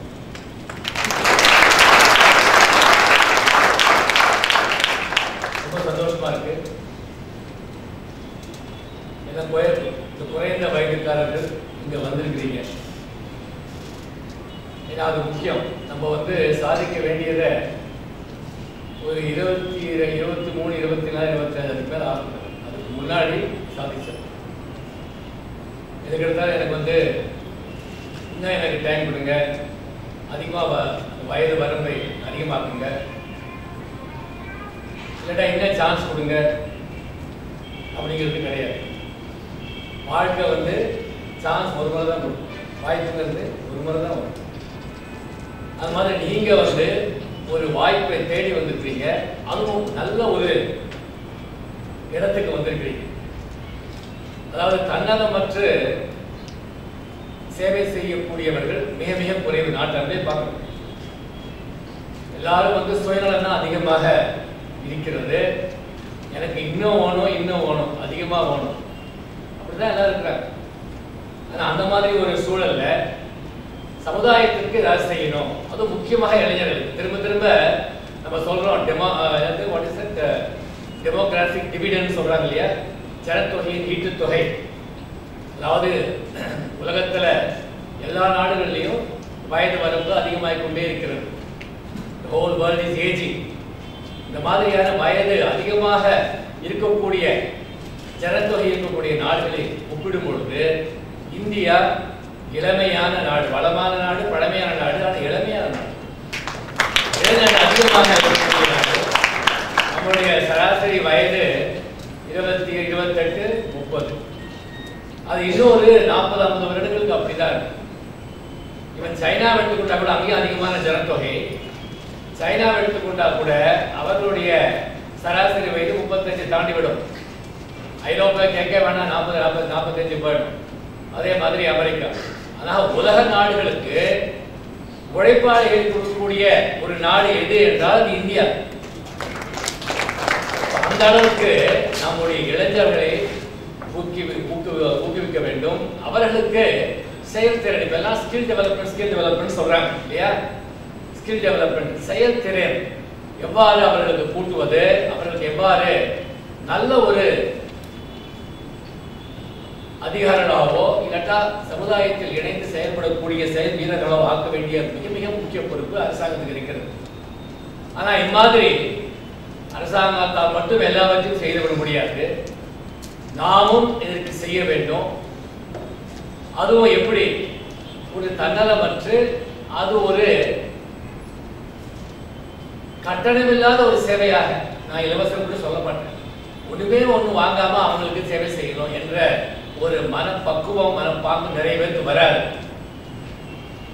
அந்த அளவுக்கு ஒரு சமுதாயத்தின் மீது அவ்வளவு அக்கறை கொண்ட ஒரு இள வயதுக்காரி இப்பதான் முதல்ல பார்க்கணும். உங்களுக்கு ஏதோ ஒரு இடத்துல என்ன எல்லாருக்குமே ஒரு இது உண்டு. நமக்கு ஏதாவது ஃப்ரீயா கிடைச்சா நம்ம வந்து என்ன நினைப்போம்? ஃப்ரீயா கிடைச்சா அதுக்கு மதிப்பு இருக்குமா இருக்காது? நான் கூட அவர்கிட்ட சொல்லுவேன், நீங்க கொஞ்சம் பணம் கலெக்ட் பண்ணுங்க, அப்பதான் அவங்களுக்கு ஒரு பொறுப்பு வரும். இல்லை, நான் ஒன்றும் செய்ய மாட்டேன், அவங்களுக்கு வந்து இதை வந்து இலவசமாக தான் கொடுக்கணும், கட்டணம் இல்லாமல் தான் கொடுக்கணும், இளைஞர்களுக்கு அந்த ஒரு சேவை நான் செய்ய வேண்டும் என்று அவர் இந்த ஒரு முனைப்பான ஒரு விஷயத்தை எடுத்திருக்கிறாரு. அவருக்கு என்னுடைய பாராட்டுக்கள். நிச்சயமாக வெற்றி வரும். நம்முடைய 2011 துவக்கிய போது நான் சொன்ன இது வந்து எவ்வளவு பேர் இதில் தேர்வு செய்யப்பட்டிருக்கிறார்கள், அவர்களுக்கு ஒரு விழாவாக நடத்தக்கூடிய விதமாக இருக்கணும், அதுக்கு நான் வரணும்னு அப்பா கிட்ட சொன்னேன். அந்த அளவுக்கு நிறைய பேர் தேர்ச்சி பெற்றிருக்கார்கள் என்று ஒரு நல்ல செய்தியை அவர் கூறியிருக்கிறார். என்னுடைய வாழ்த்துக்களை தெரிவித்துக் கொள்கிறேன். நிச்சயமாக உங்களுடைய கனவு நிச்சயமாக நல்ல முறையில் அது நிறைவேறும். நான் வந்து இந்த தேர்வுக்கு என்னை தயார் செய்து கொண்ட பொழுது இந்த மாதிரியான ஒரு கோச்சிங் இன்ஸ்டியூட் கிடையாது. அப்போ ராவ் ஸ்டடி சர்க்கிள் இருக்கப்போ கூட இருக்கு, ராவ் ஸ்டடி சர்க்கிள் டெல்லியில் இருக்கு. அப்புறம் வந்து இங்க அப்பதான் இந்த பிரில்லியன்ட் டியூட்டோரியல் ஆரம்பிச்சாங்க. எனக்கு அந்த வசதி கிடையாது. இந்த மாதிரியான ஒரு இடத்துக்கு சென்று அப்பவே வந்து அங்கே போறதுக்கு முதல்ல தாக்கல் செய்வதற்கு 2000 ரூபாய் ஆகும்னாங்க. அது எப்போ 1973 72 73 74 அந்த வருடத்தில் அந்த அளவுக்கு வசதி இருக்காது. நானே வந்து படிக்கணும். அதற்காக சில பேராசிரியர்கள் அவர்களை போட்டு கலந்து ஆலோசனை. அவர்கள் வந்து யூபிஎஸ்சியை பற்றி அவங்களுக்கு அவ்வளவா தெரியாது. இப்போ நான் எனக்கு ரொம்ப சந்தோஷம் எப்படின்னா, இளைஞர்களை இந்த தேர்வை எழுதினவர்களை வெற்றி கண்டவர்களை இங்கே வந்து ஆசிரியர்களாக போட்டிருக்காங்க. ஏன்னா யூபிஎஸ்சி இந்த மாதிரி தேர்வு வந்து முதல்ல நம்ம நல்லா புரிஞ்சுக்கணும். இந்த தேர்வுங்கிறது it is not exhibition of your knowledge. It is not mere exhibition of knowledge. எனக்கு என்ன தெரியும் அப்படிங்கிறது மட்டும் கிடையாது. எவ்வாறு தேர்வை நாம் அணுகுவது, எவ்வாறு தேர்வில் வெற்றி அடைவது, அதுதான் முக்கியம். உங்களுக்கு வந்து நம்ம சிலபஸ் படி நீங்க படிச்சிருப்பீங்க கல்லூரியில, அந்த சிலபஸை சில வந்து நீங்க படிப்பீங்க, சிலதை விட்டுருவீங்க. ஏன்னா அப்போ வந்து பாஸ் பண்ண போறோம், இல்லாட்டா அது ஒரு 60% 70% வாங்கினா போறோம் அப்படிங்கிற மாதிரி இருக்கும். ஆனா இங்க அப்படி கிடையாது. மற்றவரை விட நாம அதிகமாகும், ஒரு 1/2 மார்க்காவது அதிகமாக, அப்பதான் நீ தேர்வு செய்யணும். நீங்க பாத்தீங்கன்னா இந்த மாதிரி இதுல ஒரு 1 மார்க் 2 மார்க்ல தான் வந்து நல்ல நல்ல சர்வீஸ் எல்லாம் விட்டவங்க இருக்காங்க. அதனால இதுல பாஸ் ஃபெயில் கிடையாது. எனக்கு அதனாலதான் இப்ப சமீபத்தில் கூட யூபிஎஸ்சி எக்ஸாமினேஷன் வச்சுக்கிட்டு ஒரு பெரிய ஒரு போராட்டம் நடத்தினாங்க. எனக்கு அது புரியல, போராட்டத்தோட அர்த்தமே புரியல. எல்லாத்தையும் எளிதாக்கிட்டு அப்புறம் ஒரு குடும்பத்துக்கு ஒரு வேலை கொடுத்துடலாம, ஒரு குடும்பத்துக்கும் இலவசமா ஒரு வேலை, ஒரு ஐஏஎஸ் ஆஃபீஸர் கொடுத்துடலாம், ஒரு பிரச்சனையே இருக்கு. எதுக்கு இப்ப தேர்வு வைக்கணும்? தேர்வு எதுக்கு வைக்கிறார்கள்? இவ்வளவு பேர் எழுதுகிறார்கள். அதில் ஒருத்தர் நம்ம தேர்வு செய்யணும். அதுவும் நல்லவர்கள் வர வேண்டும், வல்லவர்கள் வர வேண்டும். ரெண்டும் முக்கியம். வல்லவர்கள் வர வேண்டும், நல்லவர்கள் வேண்டும். பொதுத்துறை, பொதுப்பணி, அது மிக மிக முக்கியம். இப்போ சமீபத்தில்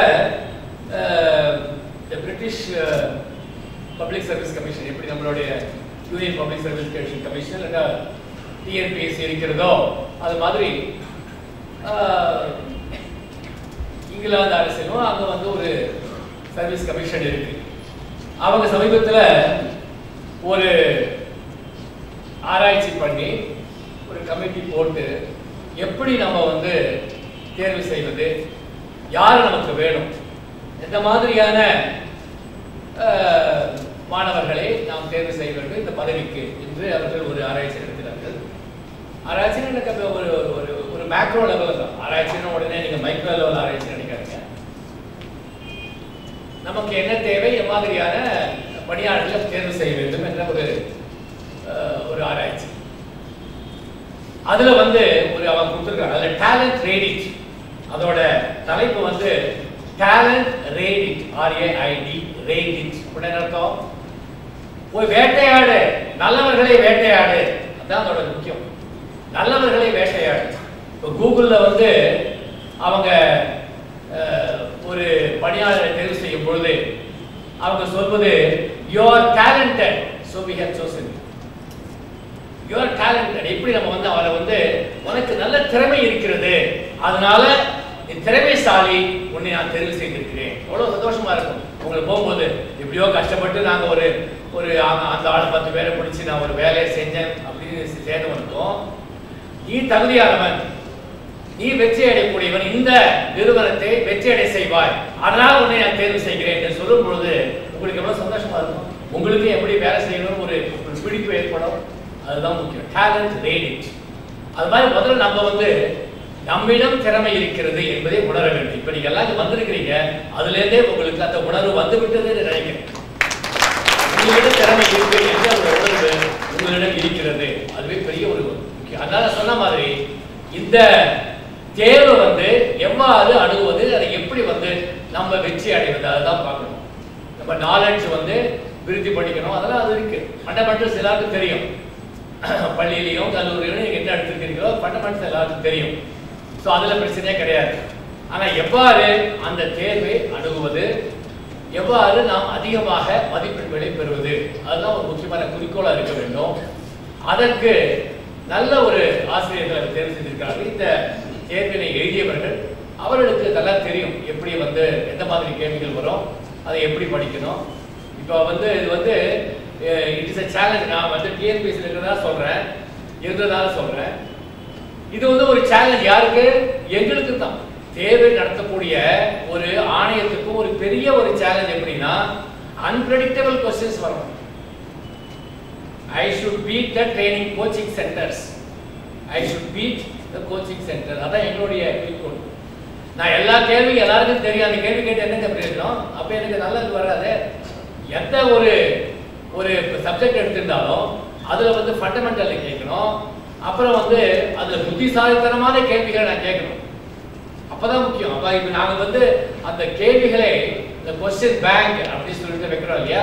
அந்த क्वेश्चन பேங்க் வைக்கும் பொழுது ஒவ்வொரு கேள்விகளுக்கும் இந்த எந்த மாதிரியான கேள்வி டிஃபிகல்ட்டி லெவல்ல இருக்கும், இது எந்த அளவுக்கு கடினமானது என்று அதை கணிக்க வேண்டும். அதனால எல்லா கேள்விகளும் கடினமான கேள்விகளா இருக்க முடியாது. அப்படின்னா அது மீனிங்கா கிடையாது. அதே மாதிரி எல்லா கேள்விகளும் எளிமையான கேள்விகளா இருக்க முடியாது. அப்புறம் நடுநிலை வாய்ந்த கேள்விகளாகவும் சில கேள்விகள் இருக்கும். இந்த மாதிரி எல்லாம் சேர்ந்த கேள்விகள் வரும். அதுல கடினமான கேள்விகள் யார் எதிர்கொள்கிறானோ அவன் தான் வெற்றி அடைவான். அதான் முக்கியம். இதுக்கு 100 மீட்டர் ரேஸ்ல எதுக்கு ஒரு டேப் போடுறாங்க? இப்ப எல்லாரும் 100 மீட்டர் கிராஸ் பண்ண போற வச்சுக்கலாம்ல, எதுக்கு டேப் வைக்கிறாங்க? அந்த வெற்றி எங்க இருக்குன்றது அது ஒரு அடையாளம் வைக்கிறாங்க இல்லையா? அதை நீங்க யாரு போய் கிராஸ் பண்றானோ அவனுக்கு தானே. அதனால பார்க்கும்போது நீங்க பார்த்துருப்பீங்க அந்த 100 மீட்டர் ஓட்ட பந்தயத்துல அவன் அந்த இது நெருங்கும் பொழுது அப்படியே செஸ்ட் அப் வரும். அப்படி வரணும் இல்லையா? என் செஸ்ட் நான் கால் பின்னாடி இருந்தா கூட என் செஸ்ட் முதல்ல வரணும். ஸோ நான் வின் பண்றேன்.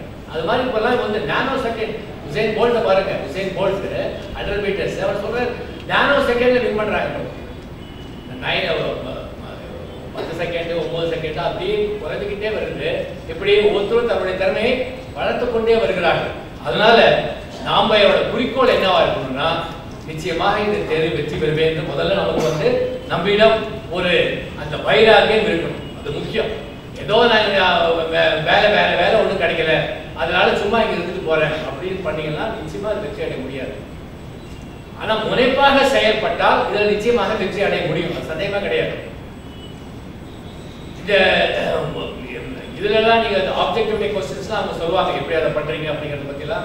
அதில் வந்து சில பேர் வந்து இதெல்லாம் சொல்லி கொடுப்பாங்க. ஏபிசிடியே நாலாம் ஏபிசிடி தானே இருக்கும். ஏபிடி சிசிசின்னு போட்டு அவனுக்கு 30 கிடைச்சுன்னு சொல்லுவாங்க சில பேர். இல்லை டிடிடின்னு போட்டே அவனுக்கு இது மாதிரி குறுக்கு வழியே போகாது, குறுக்கு வழியே போகக்கூடாது, நேர் வழி தான். அப்பெல்லாம் வந்து நிச்சயமாக அதில் வந்து வெற்றியே கிடைக்காது.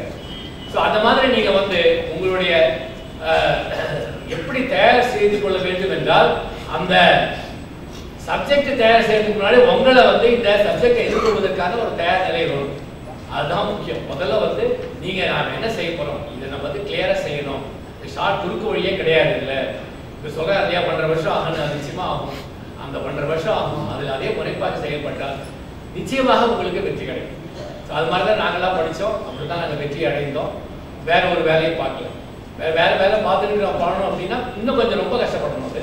ஆனால் இதில் நீங்கள் வந்து ஒரு 24 மணி நேரத்தில் ஒரு 12 மணி நேரம் இதுக்கு செலவு பண்ணீங்கன்னா அது பிரித்து நிச்சயமாக வெற்றி உங்களுக்கு கிடைக்கும். அதுக்கப்புறம் வந்து அந்த எல்லாம் சொல்ல அவன் ரொம்ப லக்கிப்பாவன் அவனுக்கு கிடைச்சிருக்கு அப்படிங்கிறது. எது லக்கி, எப்போ உங்களுக்கு வந்து அந்த லக்கு எப்போ வரும்னா உங்களுடைய முயற்சி, அப்புறம் அந்த வாய்ப்பை எப்போ நம்ம பயன்படுத்திக்கிறோம். So perseverance, where perseverance meets opportunity, that is luck. You make your own luck அப்படின்னு சொல்றாங்க. ஒரு முக்கிய ஒரு ஆளுமையில மேனேஜ்மெண்ட்ல ஒரு முக்கிய you make your own luck. எப்படி நீங்க உங்களுடைய திறமையை எப்படி வளர்த்துக் கொள்வது, எப்படி நீங்களே லக்கி ஆவது, அதுக்கு உங்க கையில தான். Strike while it is hot அப்படிங்கிறாங்க. But it's better to keep on striking it and making it hot. இல்லையா? எப்போ வந்து சூடாக எங்கேயாவது இருக்கும் அங்கே போய் நம்ம ஒட்டிக்கலாம் அப்படி இல்லாமல் முயற்சி பண்ணிக்கொண்டே இருந்தால் நிச்சயமாக உங்களுக்கு வெற்றி கிடைக்கும். கரெக்டான ஒரு சந்தர்ப்பம் வரும். அதான் பர்சிவியரன்ஸ் அண்ட் ஆப்பர்ச்சுனிட்டி ரெண்டும் எப்போ உங்களுக்கு மீட் ஆகுதோ அப்போ தான் உங்களுக்கு வெற்றி கிடைக்கும். அப்போ தான் உங்களுக்கு ஆட்டோமேட்டிக்காக வரும். இப்போ வந்து உங்களுக்கு அந்த ஒரு மனநிலையோடு நீங்கள் வரணும். முதல்ல நீங்கள் பார்க்க வேண்டியது எந்த மாதிரியான சப்ஜெக்ட்ஸ். இப்போ கம்பல்சரி இப்போ இந்த ப்ரிலிமினரி இருக்குது. ப்ரிலிமினரி ரொம்ப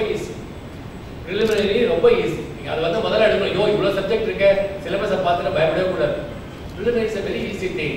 அதை வந்து நம்ம எப்படி அணுகுமுறை, அந்த அணுகுமுறை சரியாக இருந்ததுன்னா அதெல்லாம் அவங்க சொல்லிக் கொடுப்பாங்க. நிச்சயமாக உங்களுக்கு அதில் ஒரு பரீட்சை ஏற்படும். இன்னொன்று வந்து ப்ராக்டிஸ் மேக்ஸ் திங்ஸ் பர்ஃபெக்ட். நான் கூட வந்து எங்களுடைய பயிற்சியில், காவல்துறை பயிற்சியில் திரும்ப நான் உங்களுக்கு சொல்வது பயிற்சி. நமக்கு வந்து லேர்னிங்கிறது ஒரு கண்டினியூஸ் ப்ராசஸ்.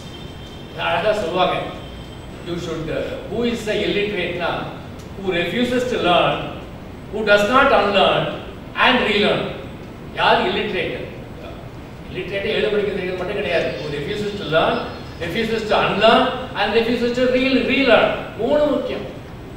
நம்ம திரும்ப பழையதே வச்சுக்கிட்டு இருந்தால் பிரயோஜனம் கிடையாது. அதை மறந்துட்டு நம்ம புதுசாக நிறைய கற்றுக்கணும். அதுலேருந்து திரும்பி நம்ம வந்து படித்ததே திரும்பி படித்து அதில் புதிய அணுகுமுறை என்னங்கிறது நம்ம மனசில் வச்சுக்கணும். இதுதான் மிக முக்கியமானது.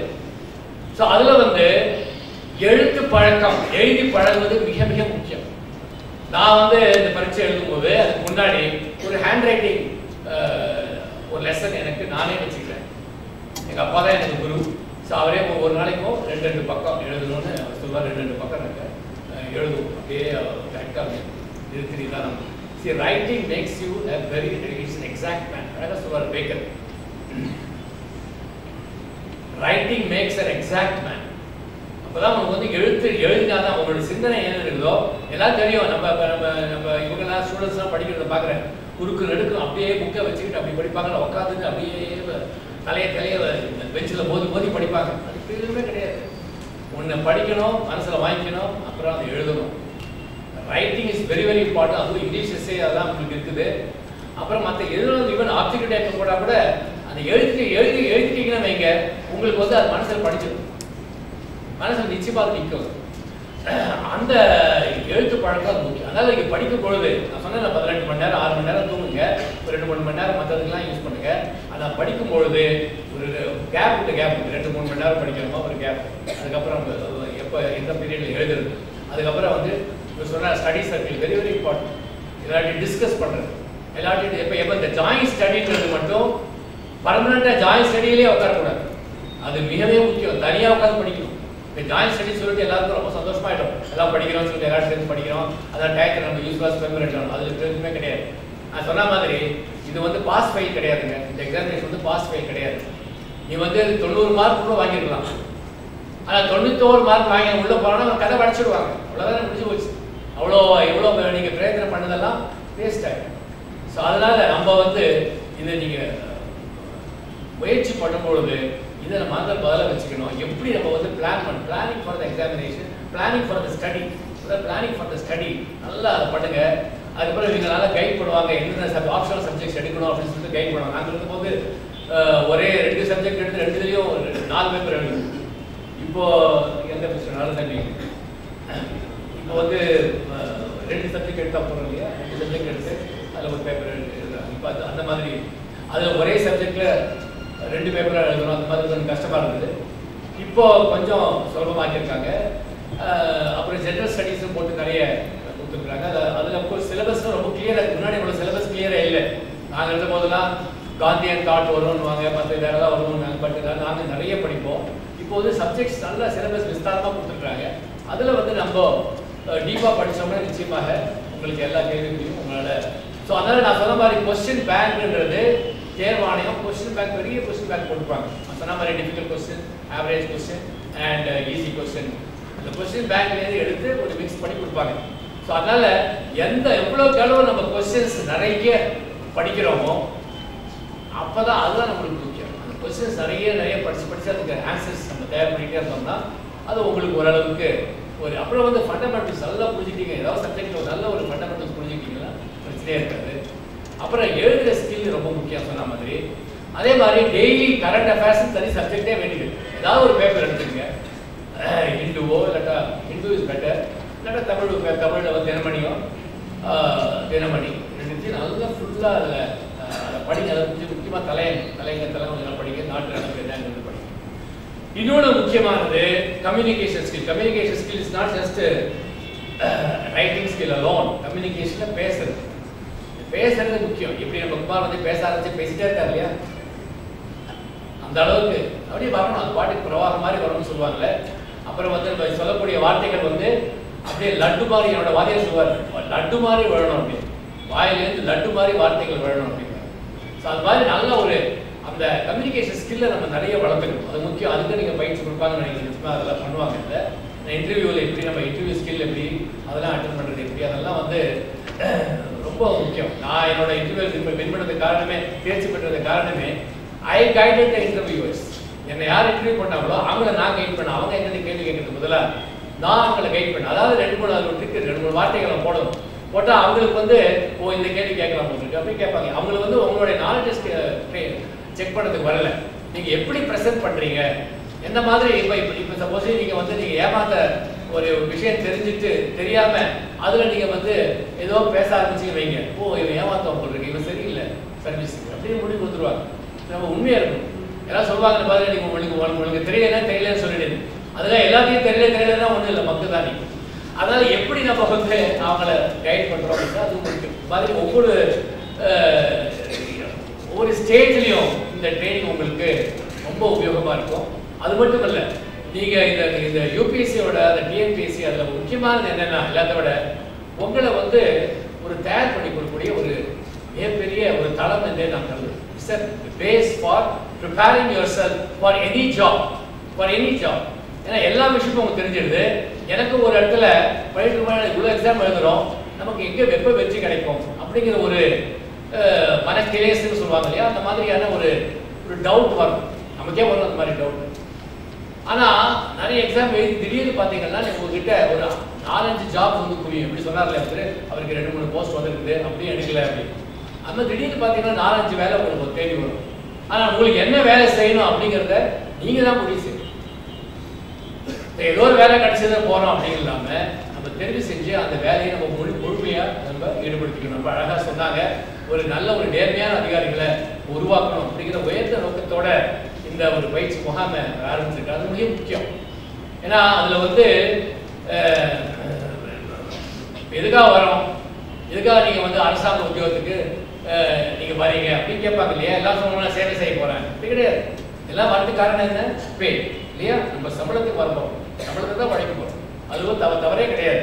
நான் ஒரு உழைக்க போகிறேன், நான் வந்து வாழ்க்கையில் முன்னேறணும், அதுக்கு சம்பளம் கொடுக்கணும், உழைப்புக்கு ஏற்ற கூலி எனக்கு கிடைக்கணும் அப்படிங்கிறது தவறே கிடையாது. எல்லாரும் நான் வந்து அரசாங்கத்துக்கு நான் பெரிய சேவை செய்ய போகிறேன், மக்களுக்கு சேவை செய்ய போகிறேன் அப்படிங்கிற மாதிரி ஒரு இதை நீங்கள் போய் இன்டர்வியூ வரைக்கும் சொன்னீங்க, நான் கொடுப்பேன். ஆனால் பே இஸ் வெரி இம்பார்ட்டன்ட். பட் என்ன ஆயிடுதுன்னா பே ப்ரமோஷன் அது ரெண்டும் உங்களுக்கு ஆட்டோமேட்டிக்காக கிடைக்கும். ஆனால் what is happening is pay power and wealth. எப்படி அப்போ தான் அந்த கரெக்ஷன் வரும். எப்போ வந்து உங்களுக்கு இந்த ஊழலை எப்போ குறுக்கீடு இருக்கோ, எப்போ ஒரு ஊழல் இருக்குன்னா இந்த ஒரு சம்பளம் அப்புறம் எனக்கு வரக்கூடிய பதவி உயர்வு, சாதாரண வரக்கூடிய உயர்வு அது மட்டும் போதாது, இன்னும் அதிகமாக எனக்கு வேணும் அந்த நினைப்பு வரும்பொழுது அவ்வளோதான் உங்களுடைய பப்ளிக் சர்வீஸ்ன்றது பப்ளிக் கமிஷன் ஆகிடும். அவ்வளோதான், கமிஷனுக்கு தான் வேலை செய்கிறோம், சர்வீஸ்க்கு வேலை செய்யலைங்கிற மாதிரி ஒரு நிலை வந்துவிடும். அதனால நம்ம ரொம்ப திடமாக இருக்கணும். நான் கூட ஒவ்வொரு முறையும் அவங்க நேர்காணலில் அவங்கள்ட்ட சொல்லும்பொழுது, இல்லாட்டா கவுன்சிலிங் கலந்தாய்வில் கூட நேர்காணல் இல்லாமல் கலந்தாய்வு நான் செய்யும்பொழுது அவங்கள்ட்ட சொல்கிறது தான், நீங்கள் வந்து நேர்மையாக பணி செய்யுங்க. எல்லாரும் என்ன பண்ணாங்க, ஃபர்ஸ்ட் 2-3 வருடங்களுக்கு இப்போ நல்லா இருப்பாங்க, நேர்மையாக இருப்பாங்க, அதுக்கு பிறகு ஜோதியோட கலந்துருவாங்க. அது இருக்கக்கூடாது. நம்ம வந்து தனித்திரு பண்ணிக்கணும், ஜோதியோட கலந்துக்கூடாது. நம்ம வந்து தனித்துவமாக இருக்கணும், அதுதான் முக்கியம். அதில் வந்து கொஞ்சம் பேர் நல்லா இப்போ அரசு உத்தியோகத்தை எடுத்துக்கிட்டிங்கன்னா நாங்கள் பார்க்குறதுல ஒரு 30-40% அவங்க வந்து செய்யக்கூடிய பணிகளாக தான் அரசாங்கம் ஓடுது. அதுதான் முக்கியம், அதுதான் நிதர்சன உண்மை. அதனால் அதில் எப்படி வந்து உங்கள் supervisor because you are going to join us officer, இன்னும் கொஞ்சம் ஹையர் லெவலில் நீங்கள் போய் ஜாயின் பண்ண போகிறீங்க. அப்போ உங்களுடைய இது எப்படி இருக்கணும்னா எவ்வளவுக்கு அளவு நம்மளுடைய ஊக்கம் கொடுத்து அவங்களுக்கு வந்து நம்ம இன்னும் அவங்க பணிகளை இன்னும் ஒரு சிறப்பாக செய்யக்கூடிய ஒரு சாத்தியக்கூறுகள் ஒரு அமைப்பை ஏற்படுத்த முடியும் அப்படிங்கிறது தான் உங்களுடைய முக்கியமான ஒரு குறிக்கோளாக இருக்கும். அது பணியை சேர்ந்த பிறகு அதில் பயிற்சிங்கிறது முக்கியம். நான் சொன்னேன் இல்லையா, you bleed, you sweat more in training, you bleed less in war. So இது நான் திரும்ப திரும்ப எங்களுடைய காவலர்களுக்குள்ள பயிற்சியில் திரும்ப சொல்லுவோம். ஆர்மியில் இதே தான் அவங்க இது போன்றா எவ்வளவுக்கு எவ்வளவு நீங்கள் வேர்வை சிந்துகிறீர்களோ, எவ்வளவுக்கு எவ்வளவு வேர்வை சிந்துகிறீர்களோ அந்த அளவுக்கு ரத்தம் சிந்த வேண்டிய அவசியம் இருக்காது பணியில்.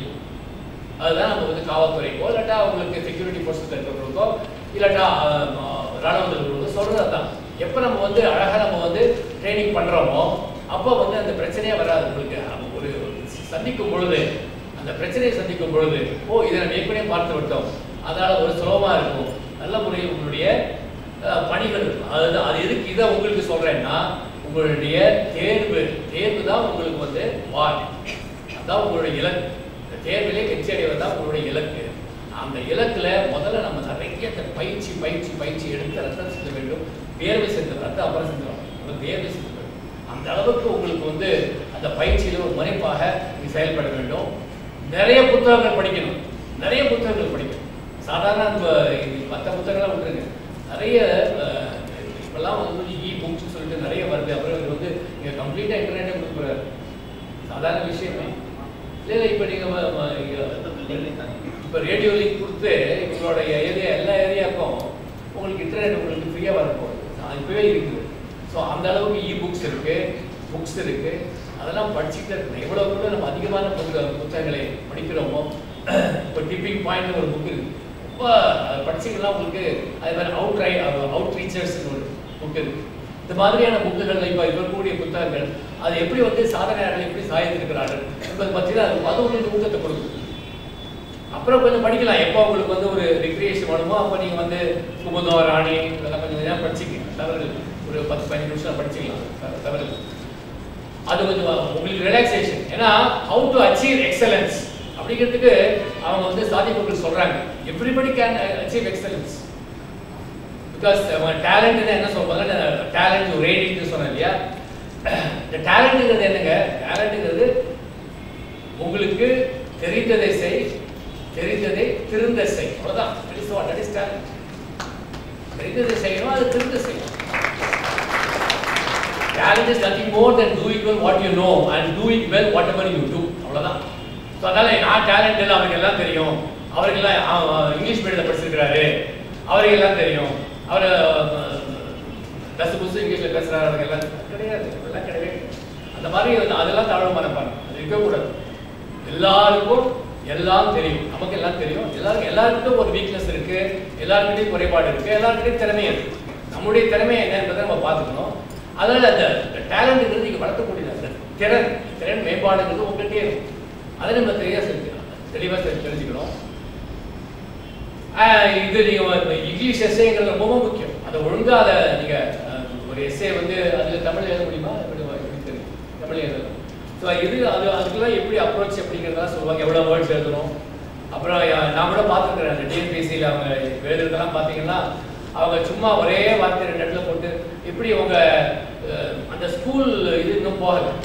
ஸ்கூலில் வந்து என்ன சொல்லுவாங்க, catchy words, keywords. So 2-3 keyword பார்த்து தான் அந்த இவாலுவேஷன் பண்ணுறாங்க. 10th standard 12th standard 10 keyword இருக்க டக்குன்னு போட்டு மார்க் எல்லாம் கிடக்குற 2000 பேர் 100 வாங்கிட்டாங்க. So use waste. சும்மா அந்த மாதிரி கீவேர்ட்ஸ் எல்லாம் யாரும் பார்க்க மாட்டாங்க. அது வேறு இன்னொரு வேறு இருக்குது. நீங்கள் பாட்டுக்கு மார்க்லாம் பண்ணிங்கன்னா அவ்வளோதான், இப்போ இப்போ டிஸ்குவாலிஃபிகேஷன். அது வேறு இப்போ 83 பேர் கஷ்டப்படுறாங்க சுப்ரீம் கோர்ட்டில். அது மாதிரி அதனால் நீங்கள் ஒவ்வொரு பேராலையும் ஒரு ஐடியா, சென்ட்ரல் ஐடியா இப்போ எஸ்ஸே எழுதும் போதே நம்ம ஓகே இப்படி தான் இருக்கணும். அந்த எப்படி ஒவ்வொரு பேராலையும் ஒரு சென்ட்ரல் ஐடியா டெவலப் பண்ணணும். ஒரு இன்ட்ரோடக்ஷன் இருக்கணும், கன்க்ளூஷன் இருக்கணும். ஒரிஜினல் சிந்தனை முக்கியம். What they are seeing is a original idea. If you are going to vomit what you have read, somebody else has read, there's no point. What's the point in quoting somebody else's quotes? உங்களுக்கு எதை தெரியுங்கிறத பார்க்குறாங்க. அதனால உங்களுடைய சிந்தனைகள் நான் கரெக்டாக, அதுவும் உங்களுடைய சிந்தனைகள் மாடரேட் வியூ, எக்ஸ்ட்ரீமிஸ்ட் வியூ இருக்கக்கூடாது. எக்ஸ்ட்ரீமிஸ்ட் வியூ எல்லாம் அங்கே போய் நீங்கள் போய் எழுதக்கூடாது. ஏன்னா நான் சொன்ன பார்த்தீங்கன்னா உங்களுக்கு எக்ஸ்ட்ரீமிஸ்ட் வியூ இருக்கலாம். ஏன்னா அது நம்ம வந்து துப்பாக்கி எடுத்தால் தான் இந்த நாட்டில் எல்லாம் சரியாகும் அப்படின்னு நினைக்கலாம் நீங்கள் இல்லையா? சில வேலை இப்போ சுட்டு தலைன்னு சொல்கிறாங்க. ஏதாவது ஒரு கிரைம் நடந்தா எங்கிட்ட சொல்லுவாங்க, சுட்டு தலைங்க சார், சும்மா இது மாதிரி நீங்கள் பாட்டு இன்வெஸ்டிகேட் பண்ணிட்டு இருக்கீங்க அப்படின்னு சொல்லுவாங்க. உங்கள் பாவம் பார்த்தா ஸோ அது மாதிரி நம்ம அப்ரோச் அப்படி இருக்க முடியாது. ஸோ உங்களுடைய வந்து மாடரேட் திங்கிங், ஸோ உங்களோட ideas original ideas, moderate ideas and it you because you are now chosen for an important post in the government. So அதனால் அதை மனசில் வைத்துக்கொண்டு நீங்கள் செய்யணும். இப்போ நான் பேசிட்டே இருக்கலாம், நிறைய இருக்குது பேசுறதுக்கு. வேற இன்னொரு ஏதாவது கூப்பிட்டாருன்னா specific subject, any particular on terror or on important social issues we can talk where it will be useful to you and you can also improve your, because we have acquired இது வந்து government சர்வீஸில் என்ன இருக்குன்னா first 2-3 வருஷம் முதல்ல சொன்னேன் இல்லையா, ஜோதியில் கலக்கிறதுக்கு முன்னாடி 3-4 வருஷம் எல்லாரும் ரொம்ப முனைப்பாக செயல்படுவாங்க. அதுக்கப்புறம் வந்து அவ்வளோதான், அப்படியே இல்லைன்னா கூட அப்படியே போயிட்டே இருப்பாங்க. ஏன்னா வண்டி ஓடிட்டே இருக்கும். as they say in government service a donkey is made into a horse. நீ கழுதையே சேர்ந்தா குதிரையா மாறுவேன் அப்படிங்கிறது அது சாதாரணமாக சொல்றது. நம்ம அப்படி கூட குதிரையா சேரணும், இன்னும் குதிரையாவே இருக்கணும், நல்லா ஓடிட்டே இருக்கும். that should be our aim. அதை என்ன பண்ணுவாங்க, ஃபர்ஸ்ட் 3-4 வருஷம் எல்லாம் கற்றுக்கிட்டு அதை வச்சுக்கிட்டே ஓட்டுவாங்க. அதை வச்சுக்கிட்டே 30 வருஷம் ஓட்டுவாங்க. So what happens? You call somebody an experienced officer. His experience is 5 years, 25 years old. What is the use? 5 வருடம் அனுபவம், அதோட வயசு, அனுபவத்தோட வயசு எடுத்தீங்கன்னா 25 வருடம். அதுக்கப்புறம் ஒன்றும் படிக்கவே இல்லை.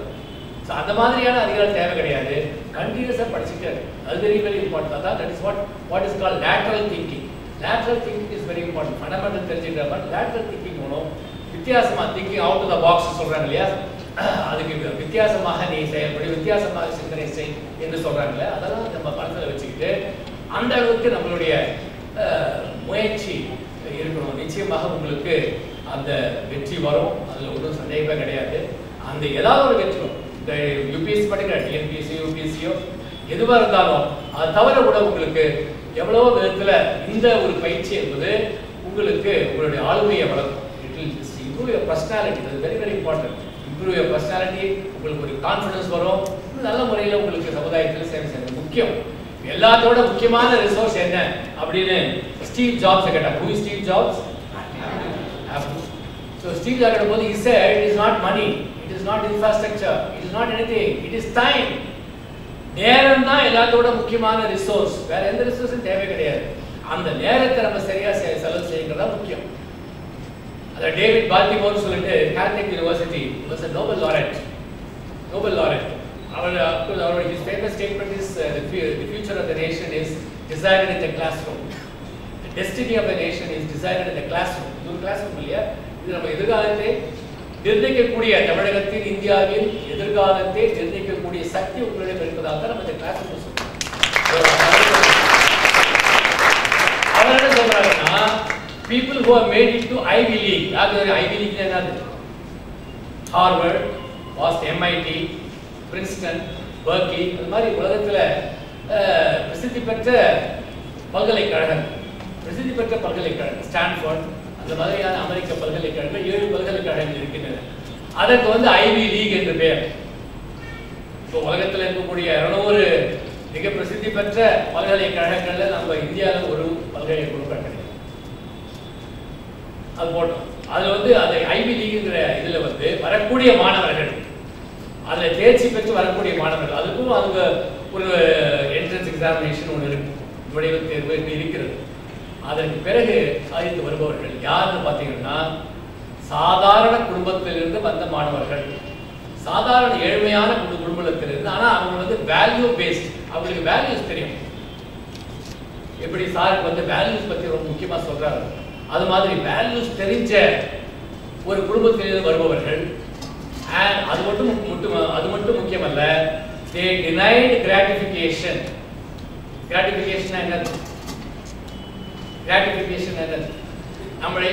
நம்மளுடைய உணர்வுகளுக்கு சந்தோஷப்படுவது ஒண்ணு, உணர்வுகளுக்கு சந்தோஷம் கொடுக்கக்கூடிய என்னெல்லாம் இருக்கோ அதெல்லாம் வேணாம், அதை ஒதுக்கி வச்சுட்டு இதெல்லாம் நல்ல சாப்பாடு, இல்லாட்டா நல்ல ஏதாவது படம் பார்க்கறது, இல்லாட்டா வேற கேளிக்கை விஷயங்கள்ல நம்ம மனதில் ஈடுபடுத்துவது, அந்த மாதிரி விஷயங்கள் தான். அப்புறம் சொல்லக்கூடாதுன்னு நினைக்கிறேன், பட் டாஸ்மேக் போகுது, இதெல்லாம் அந்த உணர்வுகளுக்கு நாம் அடிமையாகிறோமே, அந்த மாதிரி அதுதான் கிராட்டிஃபிகேஷன் சொல்லுவாங்க.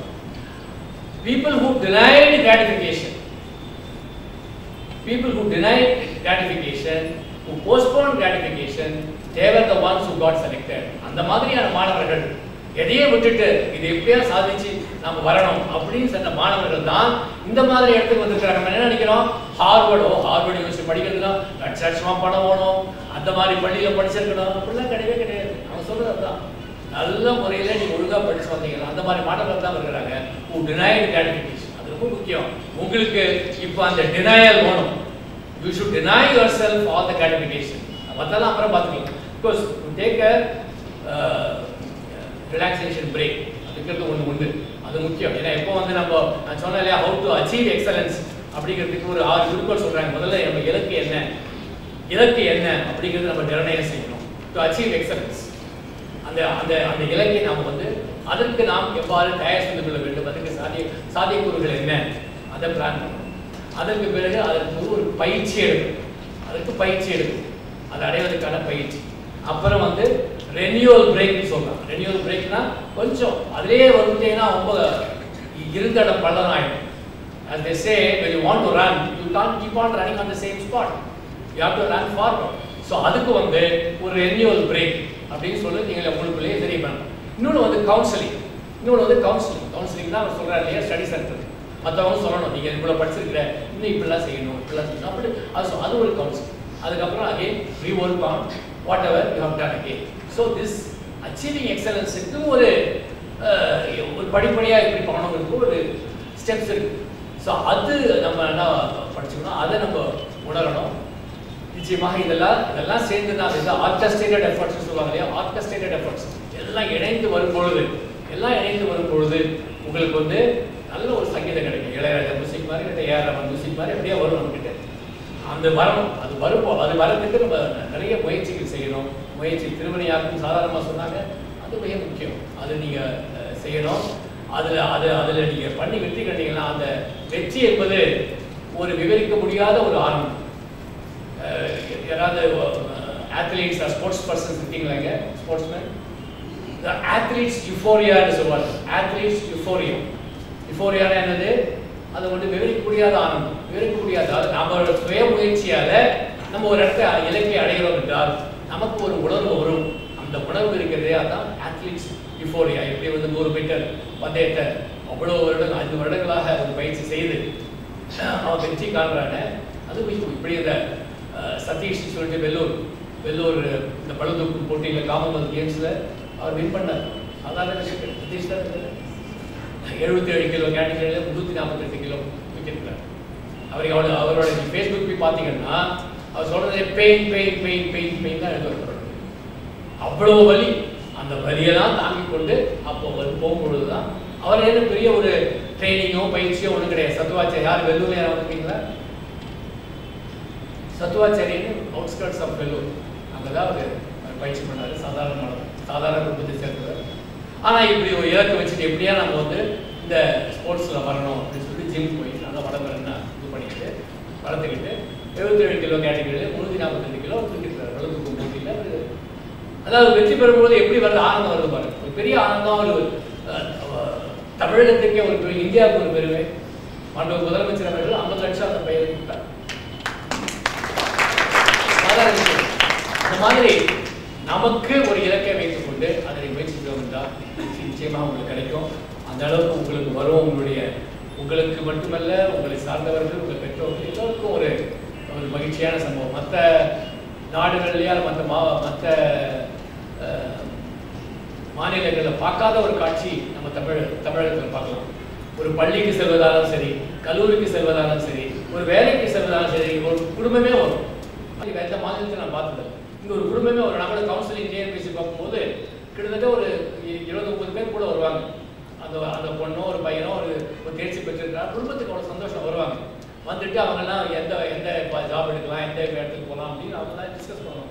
அந்த அளவுக்கு ஒரு குடும்பமே இணைந்திருக்கக்கூடிய ஒரு விஷயம். ஸ்கூலுக்கு போனால் கூட எல்லாரும் வராங்க. ஒரு அப்ளிகேஷன் ஃபில்அப் பண்ணதுனால எல்லாரும் ஃபில்அப் பண்ணுவோம். இல்லை அப்படி தான் நடக்குது. எல்லாரும் அதை சரியாக பண்ணிக்கிறியா எல்லாம். இப்போ அந்த மாதிரியான குடும்பத்துக்கு ஒரு சந்தோஷம் உண்டானது. நம்மளுடைய முயற்சி நல்ல வழியில் வந்ததுன்னா வெற்றி எடுத்தீங்கன்னா உங்களுடைய குடும்பத்திற்கு அவ்வளோ ஒரு ஆனந்தம். அது மிக மிக முக்கியம். எனக்கு இந்த வாய்ப்பினை அளித்த இந்த அமைப்புக்கு என்னுடைய நன்றி. மிக சிறப்பாக இயங்கிக் கொண்டிருக்கிறது. என்னுடைய இதயமார்ந்த வாழ்த்துக்கள். அதாவது அழகான ஒரு குரல் இருக்கிறது. சிறப்பு எனும் செல்வம் பெறினும் பிறருக்கு இன்னா செய்யாமை மாசத்தார். சிறப்பு எனும் செல்வம் பெறினும் பிறருக்கு இன்னா செய்யாமை மாசத்தார் அழகான ஒரு குரல். அது என்ன சொல்லுதுன்னா, நமக்கு எல்லாரும் எதுக்காக செய்யணும்? சிறப்பு எழுவதற்கு, அப்புறம் செல்வம் பெறுவதற்கு. செல்வம் எந்த மாதிரியான செல்வமா இருக்கும்? கேடில் விழிச்செல்வம் செல்வம் அந்த மாதிரியான ஒரு கல்வி செல்வமாக இருக்கும். ஆனா அதுக்கு பிறருக்கு இன்னா செய்யாமை, அதுதான் முக்கியம். பிறருக்கு ஒரு தீங்கு இழைக்காமல் நம்முடைய வாழ்க்கையை அமைத்துக் கொள்ள வேண்டும். எது செய்வதானாலும் அந்த மாதிரியான ஒரு வாழ்க்கையை ஒரு நடைபாதையை அமைத்துக் கொள்ள வேண்டும் என்ற முக்கியமான குறிக்கோளை வைத்திருக்கிறார் திரு அருள். அவருக்கு என்னுடைய பாராட்டுக்கள். இந்த மாதிரியான ஒரு புனிதமான இடத்துக்கு நீங்கள் உங்களுக்கு வெற்றி கிடைக்கும். நல்ல முறையில் உங்களுடைய வாழ்க்கையை அமைத்துக் கொள்வதை கூறி எனக்கு வாய்ப்பை கொடுத்த எல்லோருக்கும் நன்றி கூறி விடைபெறுகிறேன். நன்றி வணக்கம். நாங்க செயல்படுற நானே இப்படி பேசும்போது எங்களை செயல்படுத்திட்டு இருக்கக்கூடிய தலைவர் உங்க முன்னாடி, இது தலைவர் சொல்லும்போது முன்னாடி இருக்கவங்களுக்கு எல்லாம் புதுசா இருக்கிறதுனால ரொம்ப ஓவரா பில்டப் கொடுக்குறாங்க அப்படின்னு சொல்லி தோணும். இது எனக்கு பிடிக்குது. இப்படி சொல்றது எனக்கு பிடிக்குது. ஏன்னா நான் அதை ஏத்துக்கிட்டதுனால பிடிக்குது. அதை ஏன்னா தெரியும், நான் ஒரு யங்ஸ்டரா இருக்கும்போது இப்படி ஒரு ஸ்டேஜ்ல இருக்கும்போது ஒருத்தர் தலைவர்னு சொல்லி கூப்பிட்டா அந்த மாதிரி ஒரு எண்ணம் வரும் இல்லையா? உங்களுக்கும் அந்த எண்ணம் வரலாம். ஆனா அந்த எண்ணம் மாதிரி இருக்கும்போது தான் நான் சந்திச்சது. ஆனா இன்னைக்கு எனக்கு தெரிஞ்சு நானும் நிறைய படிப்பேன். நாட்டுல ஆப்ரஹாம் லிங்கன் பத்தி சொன்னவங்க யாரெல்லாம் தலைவர்கள் அப்படின்னு சொல்லி சொன்னோம், இவங்களை எல்லாமே நானும் படிச்சிருக்கேன், பெருசா இன்ஸ்பயர் ஆயிருக்கேன். ஆனா என்னைக்கு அண்ணனை மீட் பண்ணணும், படிச்சதெல்லாம் வேற மாதிரி பார்க்க ஆரம்பிச்சிட்டேன். என்ன படிச்சனோ அப்படி இருக்காது, வேற மாதிரி இருக்கும். நீ காலையில எங்களை பிசினஸ் பண்ணணும், நீங்க எப்படி இருக்கணும் அப்படின்றதுக்காக மோட்டிவேட் பண்றதுக்கான ஒரு விஷயம் ஒரு 15 நிமிஷம் பேசினாரு. கிட்டத்தட்ட அன்னைக்கு ஃபுல்லா மட்டும் இல்ல, இன்னைக்கு ஒரு வாரமே நாங்க ஓடுவோம். அந்த மாதிரி ஒரே ஒரு விஷயம், எல்லாரும் சந்தோஷமா இருந்தீங்களா காலையில இருந்து அப்படின்னு சொல்லி கேட்டாரு. இப்படிதான் கேட்டாரு, நீங்க எல்லாரும் சந்தோஷமா இருக்கீங்களா சார்? இப்படியே தான் நாங்களும் சொன்னோம், சந்தோஷமா இருக்கோம் அப்படின்னு சொல்லிட்டு. இன்னைக்கெல்லாம் கை தட்டுறீங்களா அப்படின்னு சொல்லி கேட்டாரு. நீங்க தட்டுறீங்களா? அதே மாதிரி நாங்களும் தட்டி இருக்கோம், அதனால ஆமா தட்டணும்னு சொல்லிட்டு. அடுத்த கேள்வி கேட்டாரு, சந்தோஷப்பட்டீங்களே, உங்களை நினைச்சு சந்தோஷப்பட்டீங்களா அப்படின்னு சொல்லி கேட்டாரு. உங்களை நினைச்சு காலையில இருந்து சந்தோஷப்பட்டீங்களா? நீங்க ஏதோ ஒரு காரியம் பண்ணதுக்காக சந்தோஷப்பட்டீங்களா அப்படின்னு கேட்டாரு. எப்படி இருக்கும்? இப்படியே தான் இருக்கும். அதே மாதிரி உங்களை நினைச்சு கை தட்டினீங்களா அப்படின்னு சொல்லி கேட்டாரு. உங்களுக்காக கை தட்டினீங்களா அப்படின்னு சொல்லி கேட்டாரு. உங்களுக்காக யாராவது கை தட்டினாங்களான்னு கேட்டாரு. இப்படியேதான் பார்த்துட்டு இருந்துட்டு சரி ஓகே, உங்களை நினைச்சு உங்க வீட்டுல இருக்கவங்க கை தட்டினாங்களா, உங்க அம்மா குழந்தைங்க ஒய்ஃப் உங்களை நினைச்சு சந்தோஷப்பட்டாங்களா கை தட்டினாங்களான்னு சொல்லி கேட்டாங்க. இதை விட அன்னைக்கு சிறப்பா செயல்படுறதுக்கு ஏதாவது வேணுமா இப்படி கேட்டதை விட? சொல்லிட்டு எப்படி செயல்படணும், ஆசைப்பட்டா நடக்காது, அது ஆசைக்கான பிளான் பண்ணுங்கன்னு சொல்லிட்டு கிட்டத்தட்ட காலையில 4 இடத்துல 8:30ல இருந்து ஆரம்பிச்சு 10:30 வரைக்கும் தொடர்ந்து பிசினஸ்க்காக பேசிட்டு இருந்தாரு. அதன் பிறகு உங்களுக்கே தெரியும் இங்க வந்து நமக்காக வழிகாட்டிட்டு இருக்காரு. இந்த மாதிரி ஒவ்வொரு மூமெண்ட்டும் இன்ஸ்பயர் பண்றதுனால கண்டிப்பா எங்க ரிச் இந்தியன்ஸ்க்கெல்லாம் தலைவர் உங்களையும் இன்ஸ்பயர் பண்ணுவாரு. ஏன்னா இந்த விஷயம் தானே சார் இன்ஸ்பயர் பண்ணும். அப்படிப்பட்ட ரிச் இந்தியாவினுடைய தலைவர் மற்றும் நிர்வாக இயக்குனர் நம்ம முன்னாடி பேச வர்றாரு. அவருக்கு நம்மளுடைய மகிழ்ச்சியும் வாழ்த்துக்களோட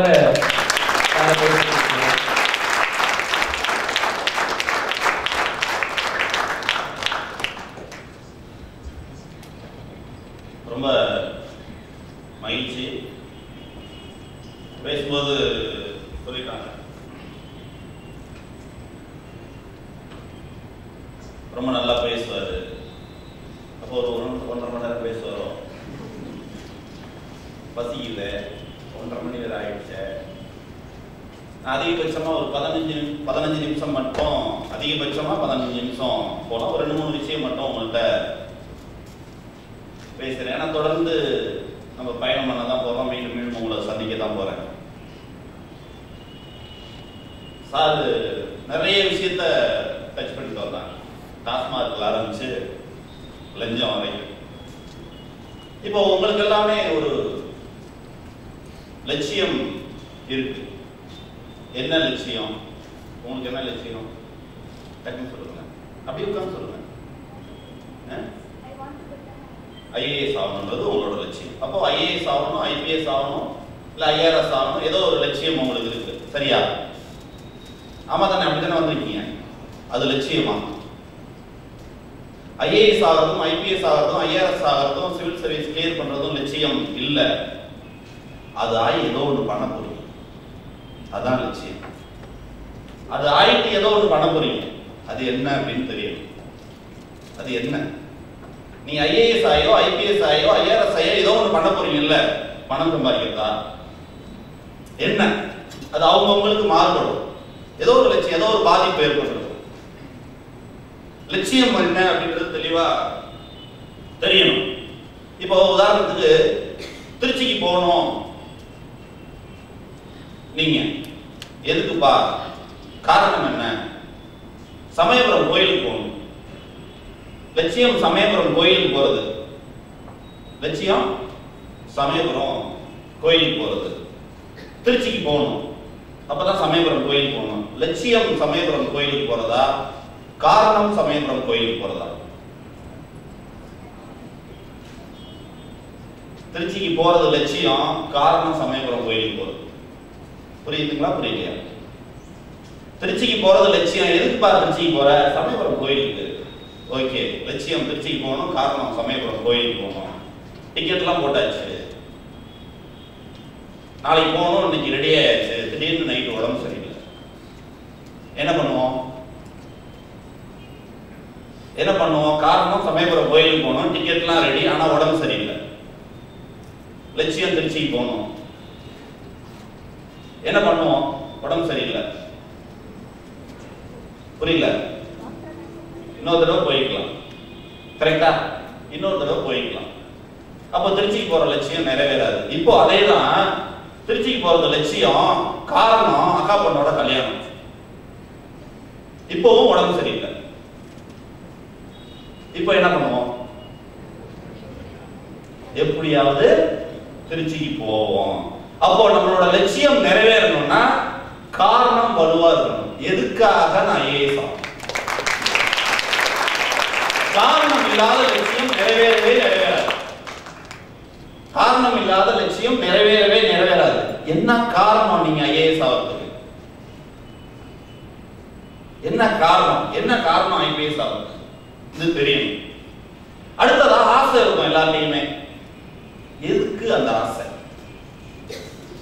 எல்லாரும் தான் ஆசைப்படுறாங்க. உட்கார்ந்து அத்தனை பேருக்கு ஐஏஎஸ் ஆகணும்னு ஆசை. அப்ப எல்லாரும் ஐஏஎஸ் ஆயிடுவாங்களா?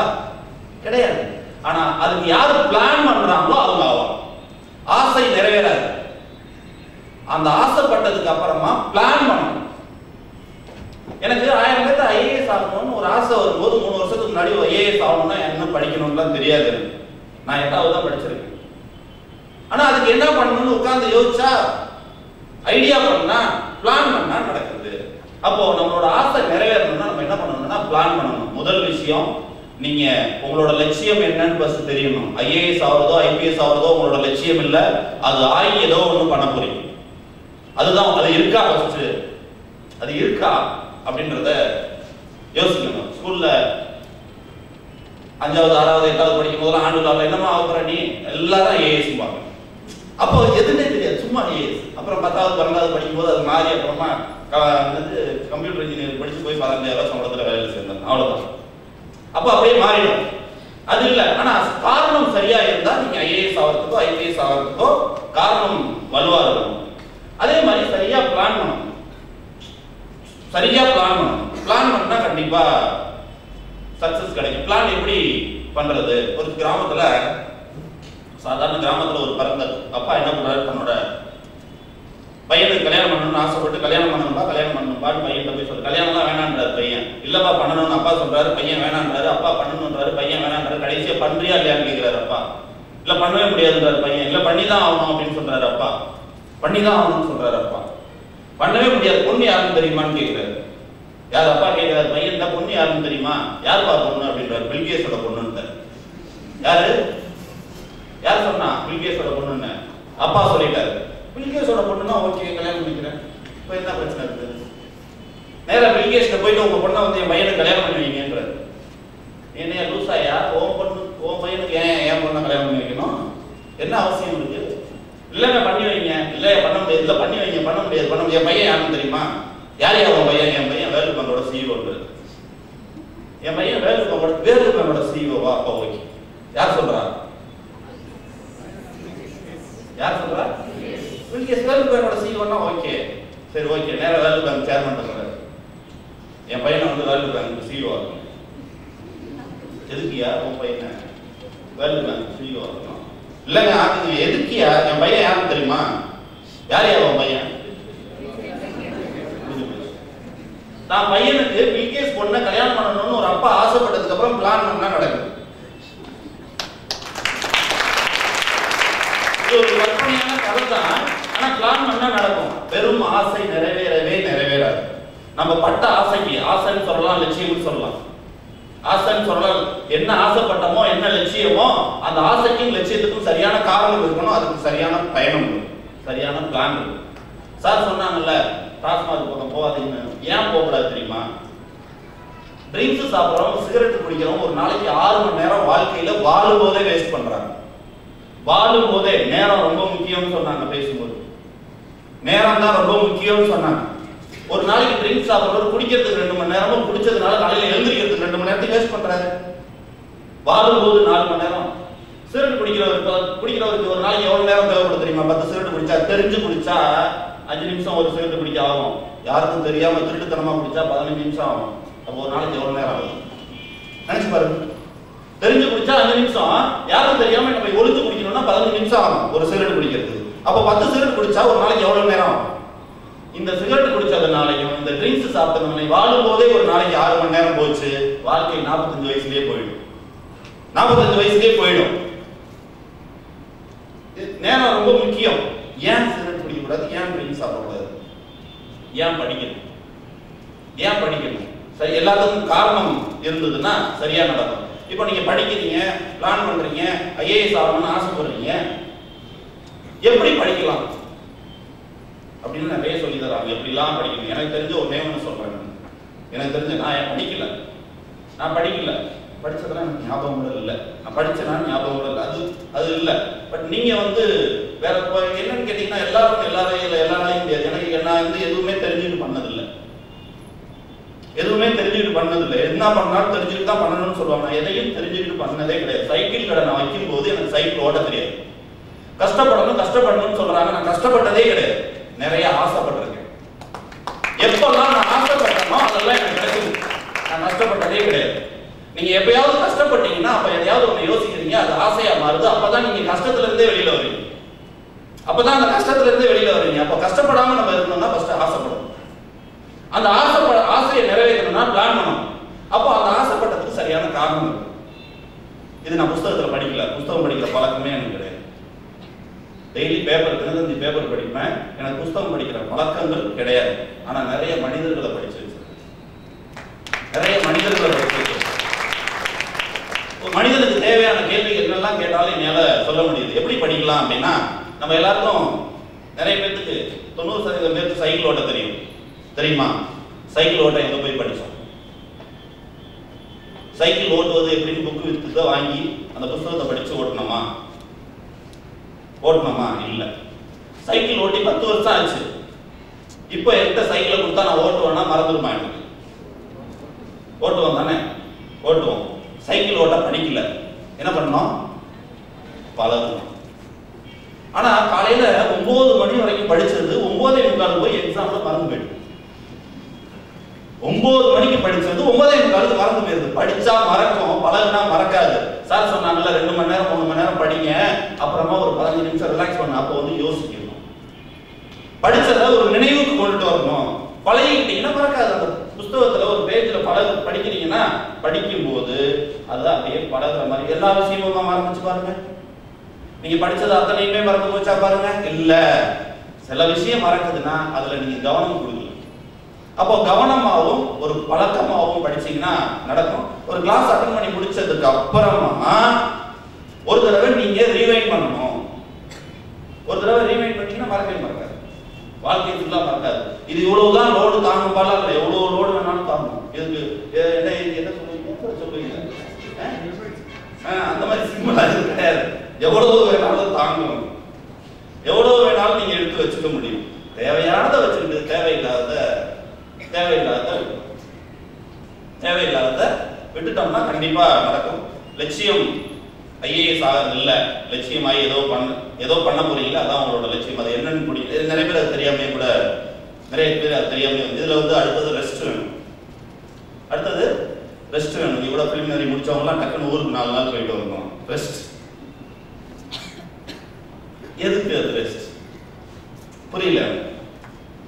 டெய்லி ஒரு கடப்பாறை கம்பி, மண் வெட்டி, சட்டி எல்லாம் வச்சுட்டு இந்த மண்ணெல்லாம் தூக்கி அங்கே போட்டு அடுத்த நாள் வந்து அதெல்லாம் இங்கே தூக்கி போட்டு இப்படிலாம் கஷ்டப்பட்டு நான் வேலை செஞ்சு 40 மூட்டை நெல் எடுத்தாச்சு.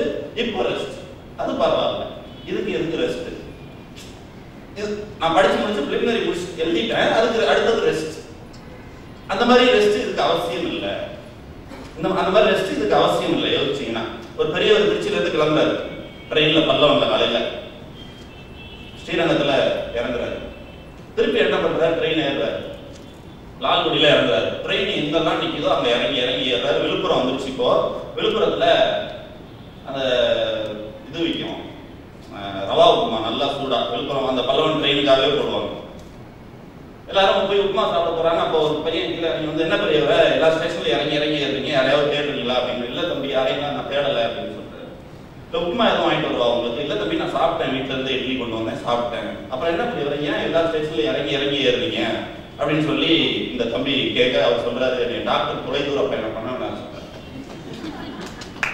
அதனால எல்லா ஸ்டேஷன்லயும் இறங்கி ஏறுறாரு. இப்போ பிலிமினரி முடிச்சுட்டு 4 நாள் நான் ரெஸ்ட் எடுக்க போறேன்னா அப்படிதான் இருக்கும். அதாவது நம்ம செய்யறத பொறுத்து. நான் ரெஸ்ட் எடுக்க கூடாதுன்னு சொல்லல, சினிமா படம் பார்க்க கூடாதுன்னு சொல்லல. காரணம் தேவையில்லாத ரெஸ்ட் தேவையில்லை. நேரத்தை வீணாக்க வேண்டாம்.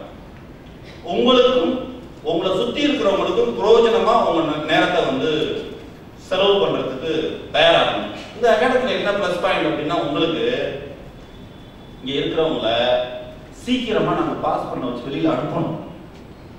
இல்லைன்னா ஒரு செலவு பண்ணிட்டே இருக்கணும்ல. இப்போ நீங்க அடுத்த வருஷம் ஃபீஸ் கட்டுவீங்கன்னா நாங்க என்ன பண்ணுவோம்? நீ எப்படியாவது பாஸ் ஆகக்கூடாது, ஏன்னா அடுத்த வருஷம் நான் ஃபீஸ் வாங்குவேன். இப்போ இங்க என்ன, இந்த வருஷம் 300 பேர் வந்தாங்கன்னா சீக்கிரமா அவங்களை கிளியர் பண்ணி வெளியில அனுப்பிச்சாதான் செலவு குறையும். புரியுதா? புரியல? நீங்க இன்னும் 3, 4 வருஷம், 5 வருஷம், 6 வருஷத்துக்கு இங்க படிச்சுட்டே இருந்தா திருப்பி ஃபீஸா கட்டுவீங்க. புரியுதா? புரியல? இப்போ எங்களோட வேலை என்னன்னா, எங்களுக்கு ஒரு லட்சியம் இருக்கு. 1000 பேர்த்த 15 வருஷத்துக்குள்ள கிளியர் பண்ண வைக்கணும். இப்போ பாலாஜிக்கு ஒரு லட்சியம் இருக்கு. அவர் வந்து இப்போ அந்த எக்ஸாம் எழுதி இன்டர்வியூ கிளியர் பண்ணி போஸ்டிங் ஜாயின் பண்ண போற நேரத்தில் எனக்கு வேணான்ட்டு இங்கே வந்து நான் 3 லட்ச ரூபாய் சம்பளம் கொடுக்கல, அவருக்கு சும்மா வேலை பார்க்குறாரு. வெறும் உற்சாகம் வாங்க முடியாது. அவர் செலவுல தான் வராரு, அவர் செலவுல தான் போறாரு. அவருக்கு அது ஒரு லட்சியம், நான் இப்படி இருக்கணும் அப்படின்ற ஒரு ஆசையில அவரு பண்றாரு. கம்பெனில கர்னிக் ஜிஎம்மா இருக்கிறாரு. அவருக்கு தான் சும்மா வரல, 3 மணி நேரம் என்னை பார்க்கறதுக்கே காத்துட்டு இருந்தாங்க. அவங்க வந்து ஃப்ரீயா வேலை பார்க்கறதுக்கு. இப்போ இது என்ன ஆகுதுன்னா, இந்த மாதிரி நல்லவங்க நிறைய பேர். இப்போ சார் வந்து எனக்கும் சாருக்கும் சம்பந்தமே கிடையாது. நடராஜன் சாருக்கும் சொந்தம் கிடையாது, பந்தம் கிடையாது, ஒரு ஊர் கிடையாது, எதுவும் கிடையாது. எனக்கு தோணுச்சு அகாடமி ஆரம்பிக்கிறது சாரை வச்சுதான் ஆரம்பிக்கணும்னு தோணுச்சு, அவ்வளவுதான். எனக்கு அவங்க செல் நம்பர் கிடைச்சது, நானே கூப்பிட்டு பேசுறேன். சார் நீங்க வரணும்னு சொன்னேன், வந்தாங்க, ஓபன் பண்ணி வச்சாங்க. அவங்க ஓபன் பண்ணி வச்சது நல்ல டெவலப்மெண்ட். எனக்கு சொன்னாங்க, நிறைய பேர் சொன்னாங்க, சார் வந்து எதையாவது ஓபன் பண்ணி வச்சாங்கன்னா, எனக்கு அவங்கள சொன்னதே வந்து குழந்தை வேலுன்னு ஒரு ஐஏஎஸ்ல இன்ஸ்பெக்டரா இருந்தார். அவர் சொன்னார், சார் வந்து ஓபன் பண்ணி வச்சாருன்னா அதோட வளர்ச்சி அபரிவிதமா இருக்கும், அவ்வளோ நல்ல மனசு அவங்களுக்கு அப்படின்னு சொல்லி எனக்கு சொல்லும்போது சொன்னாங்க. நான் கேள்விப்பட்டது வேற, அந்த மாதிரி சொன்னாங்க. நான் தொடர்பு பண்ணேன், பேசினேன், வந்தாங்க. எந்த ரெக்கமெண்டேஷனும் இல்லை, அவரெல்லாம் கூப்பிட்டு சொன்னாங்களான்னு தெரியாது. நான் கூப்பிட்டேன், வந்தாங்க. ரைட்டா? இது வந்து ஒரு கடவுள் வந்து இது நடக்கணும். ஒரு 8வது படிச்ச அருளானந்து, 9வது படிக்க முடியாத அருளானந்து, ஒரு குளமரத்துப்பட்டின்னு சாதாரண கிராமத்தில் பிறந்த அருளானந்து இன்னைக்கு இவ்வளவு தூரம் இதெல்லாம் செய்ய முடியுதுன்னா வெறும் அருளானந்து இல்லை. இப்போ கடவுள்கிட்ட வந்து நிறைய பேர் என்னன்னா, அது வேணும் இது வேணும். நீங்க கூட ஐஏஎஸ் ஆகணும்லாம் போய் கலெக்டர் பேசிட்டு வந்துருக்கீங்க. ஆனா இது பண்றேன் அப்படின்னு கூட பேச்சுவார்த்தைலாம் நடந்திருக்கும். எல்லாரும் தான் பேசுறாங்க. கடவுள்கிட்ட போய் எல்லாரும் பேசுறாங்க. கடவுள் கொடுக்க முடியுமா எல்லாருக்கும்? எல்லாரையும் ஐஏஎஸ் ஆக முடியுமா?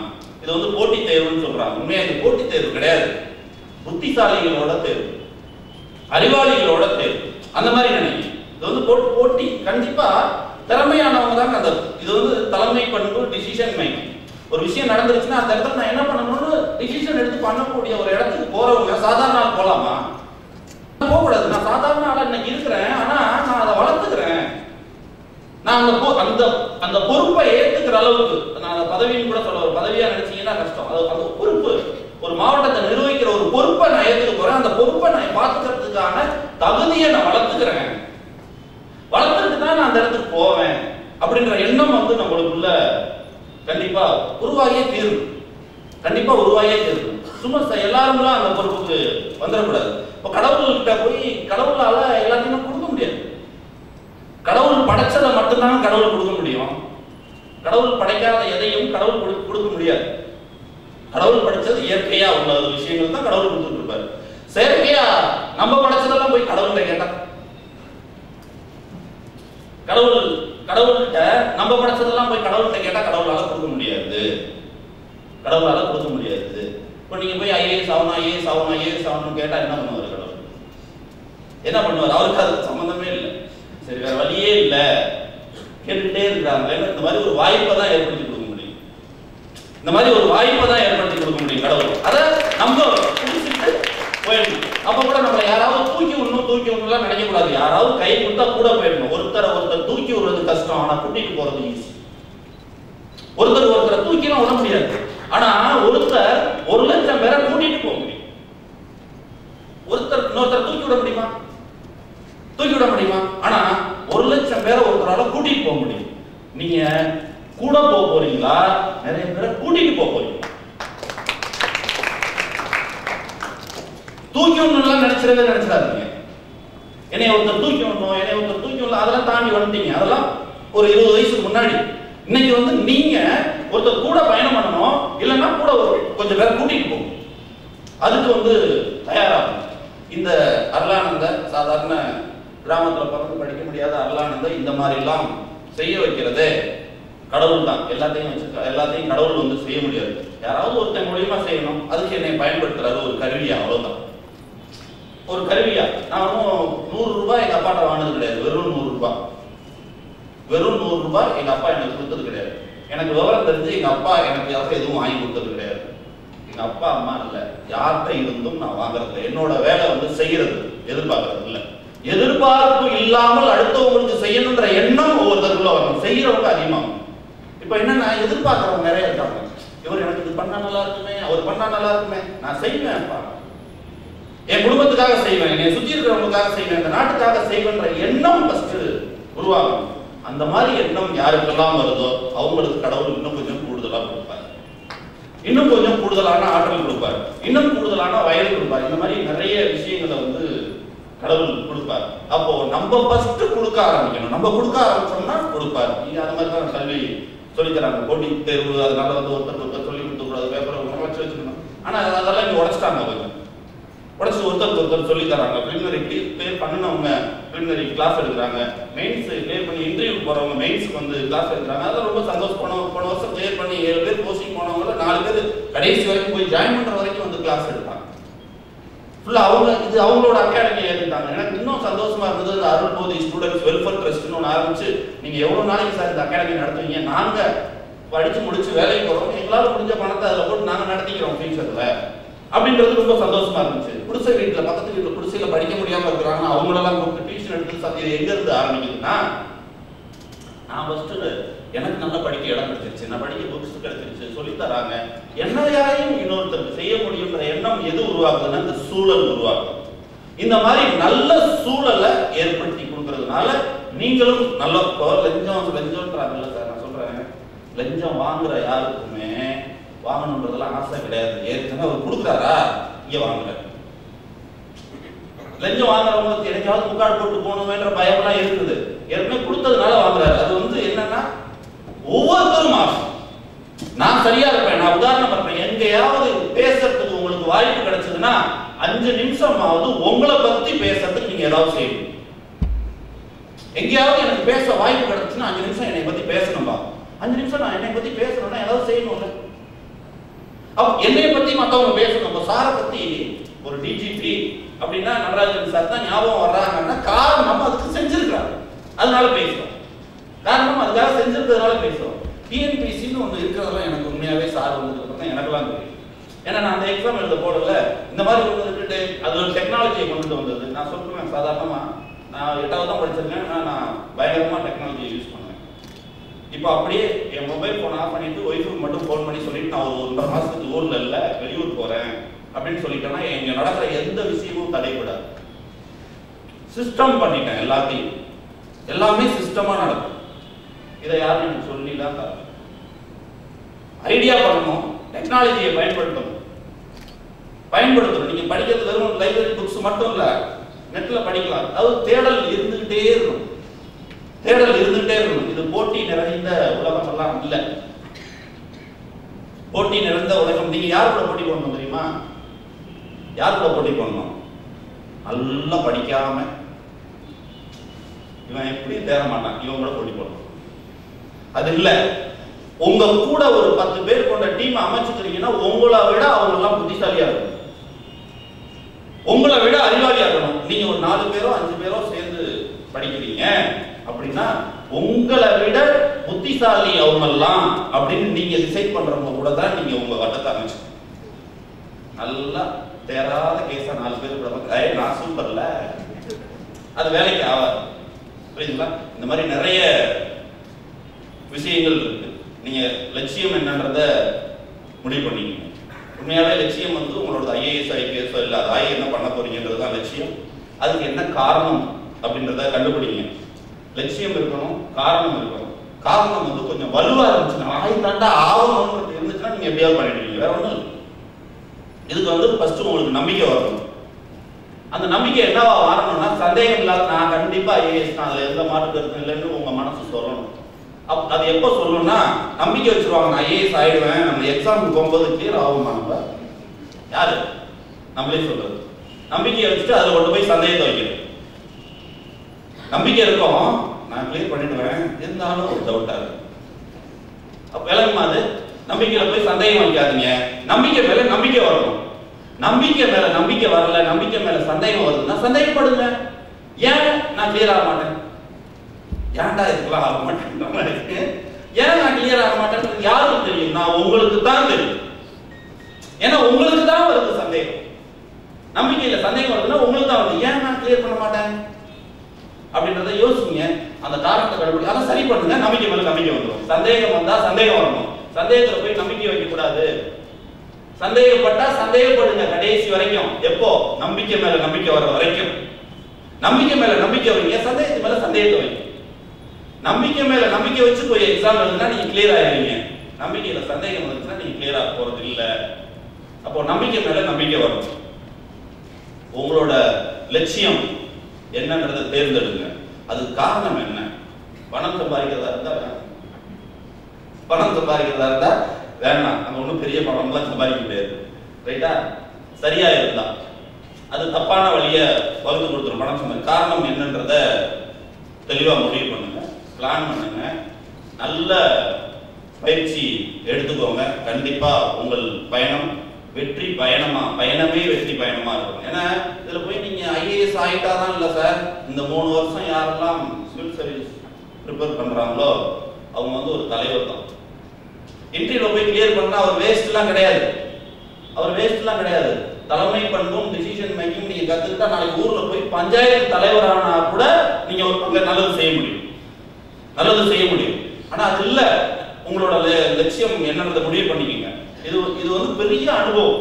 இந்த அனுபவம் வந்து எங்கேயுமே கிடைக்காது. இங்க ஒரு சிவில் சர்வீஸ் ப்ரிப்பேர் பண்றவங்களுக்கு கிடைக்கிற அனுபவம் வேற எங்கேயும் கிடைக்காது. நிறைய கத்துக்கிறதுக்காக தான் இந்த உலகத்துக்கு வந்திருக்கிறோம். நம்ம நிறைய கத்துக்கிறதுக்காக, கண்டுபிடிக்கிறதுக்காக. மனிதனால கண்டுபிடிக்க முடியும். சிவில் சர்வீஸ் எக்ஸாம்ன்றத கண்டுபிடிச்சதே மனிதன் தானே. புரியுதுங்களா? அப்ப கண்டுபிடிக்கக்கூடிய ஆற்றல் ஒவ்வொரு மனிதன்டையும் கண்டிப்பா இருக்கு. கண்டிப்பா வெற்றி பயணமா அமையணும். நீங்க என்ன நினைக்கிறீங்களோ, ஐஏஎஸ் ஆகணுமா ஐபிஎஸ் ஆகணுமா, என்ன நினைக்கிறீங்களோ அதை நீங்க அடையணும்னு வாழ்த்தி விடைபெறுகிறேன். நன்றி, வணக்கம்.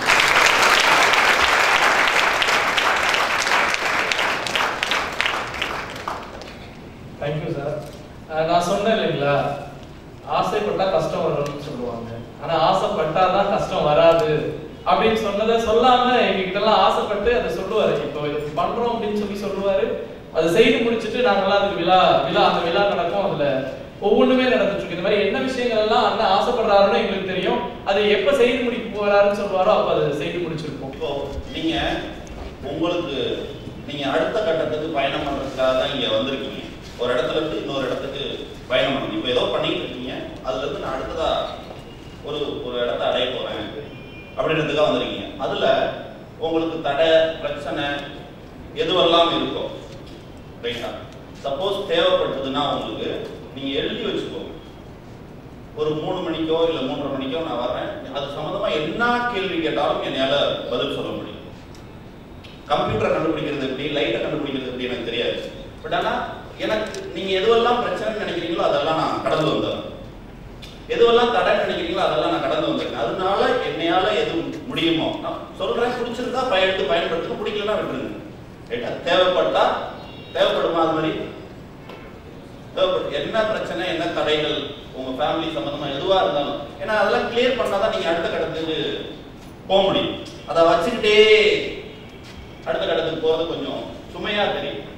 புரியுதுங்களா? அது இல்ல அதை தூக்கி எறிஞ்சு போற மாதிரி இருக்கும். என்ன கேள்வி இருந்தாலும் நீங்க எழுதி வைங்க. ரைட்டா? எனக்கு தெரிய வேண்டாம், நீங்க அப்படியே கேட்கலாம், நான் அப்படியே சொல்லுவேன். ஒரு 3 மணிக்கு வர்றேன், நான் பேசுறேன்.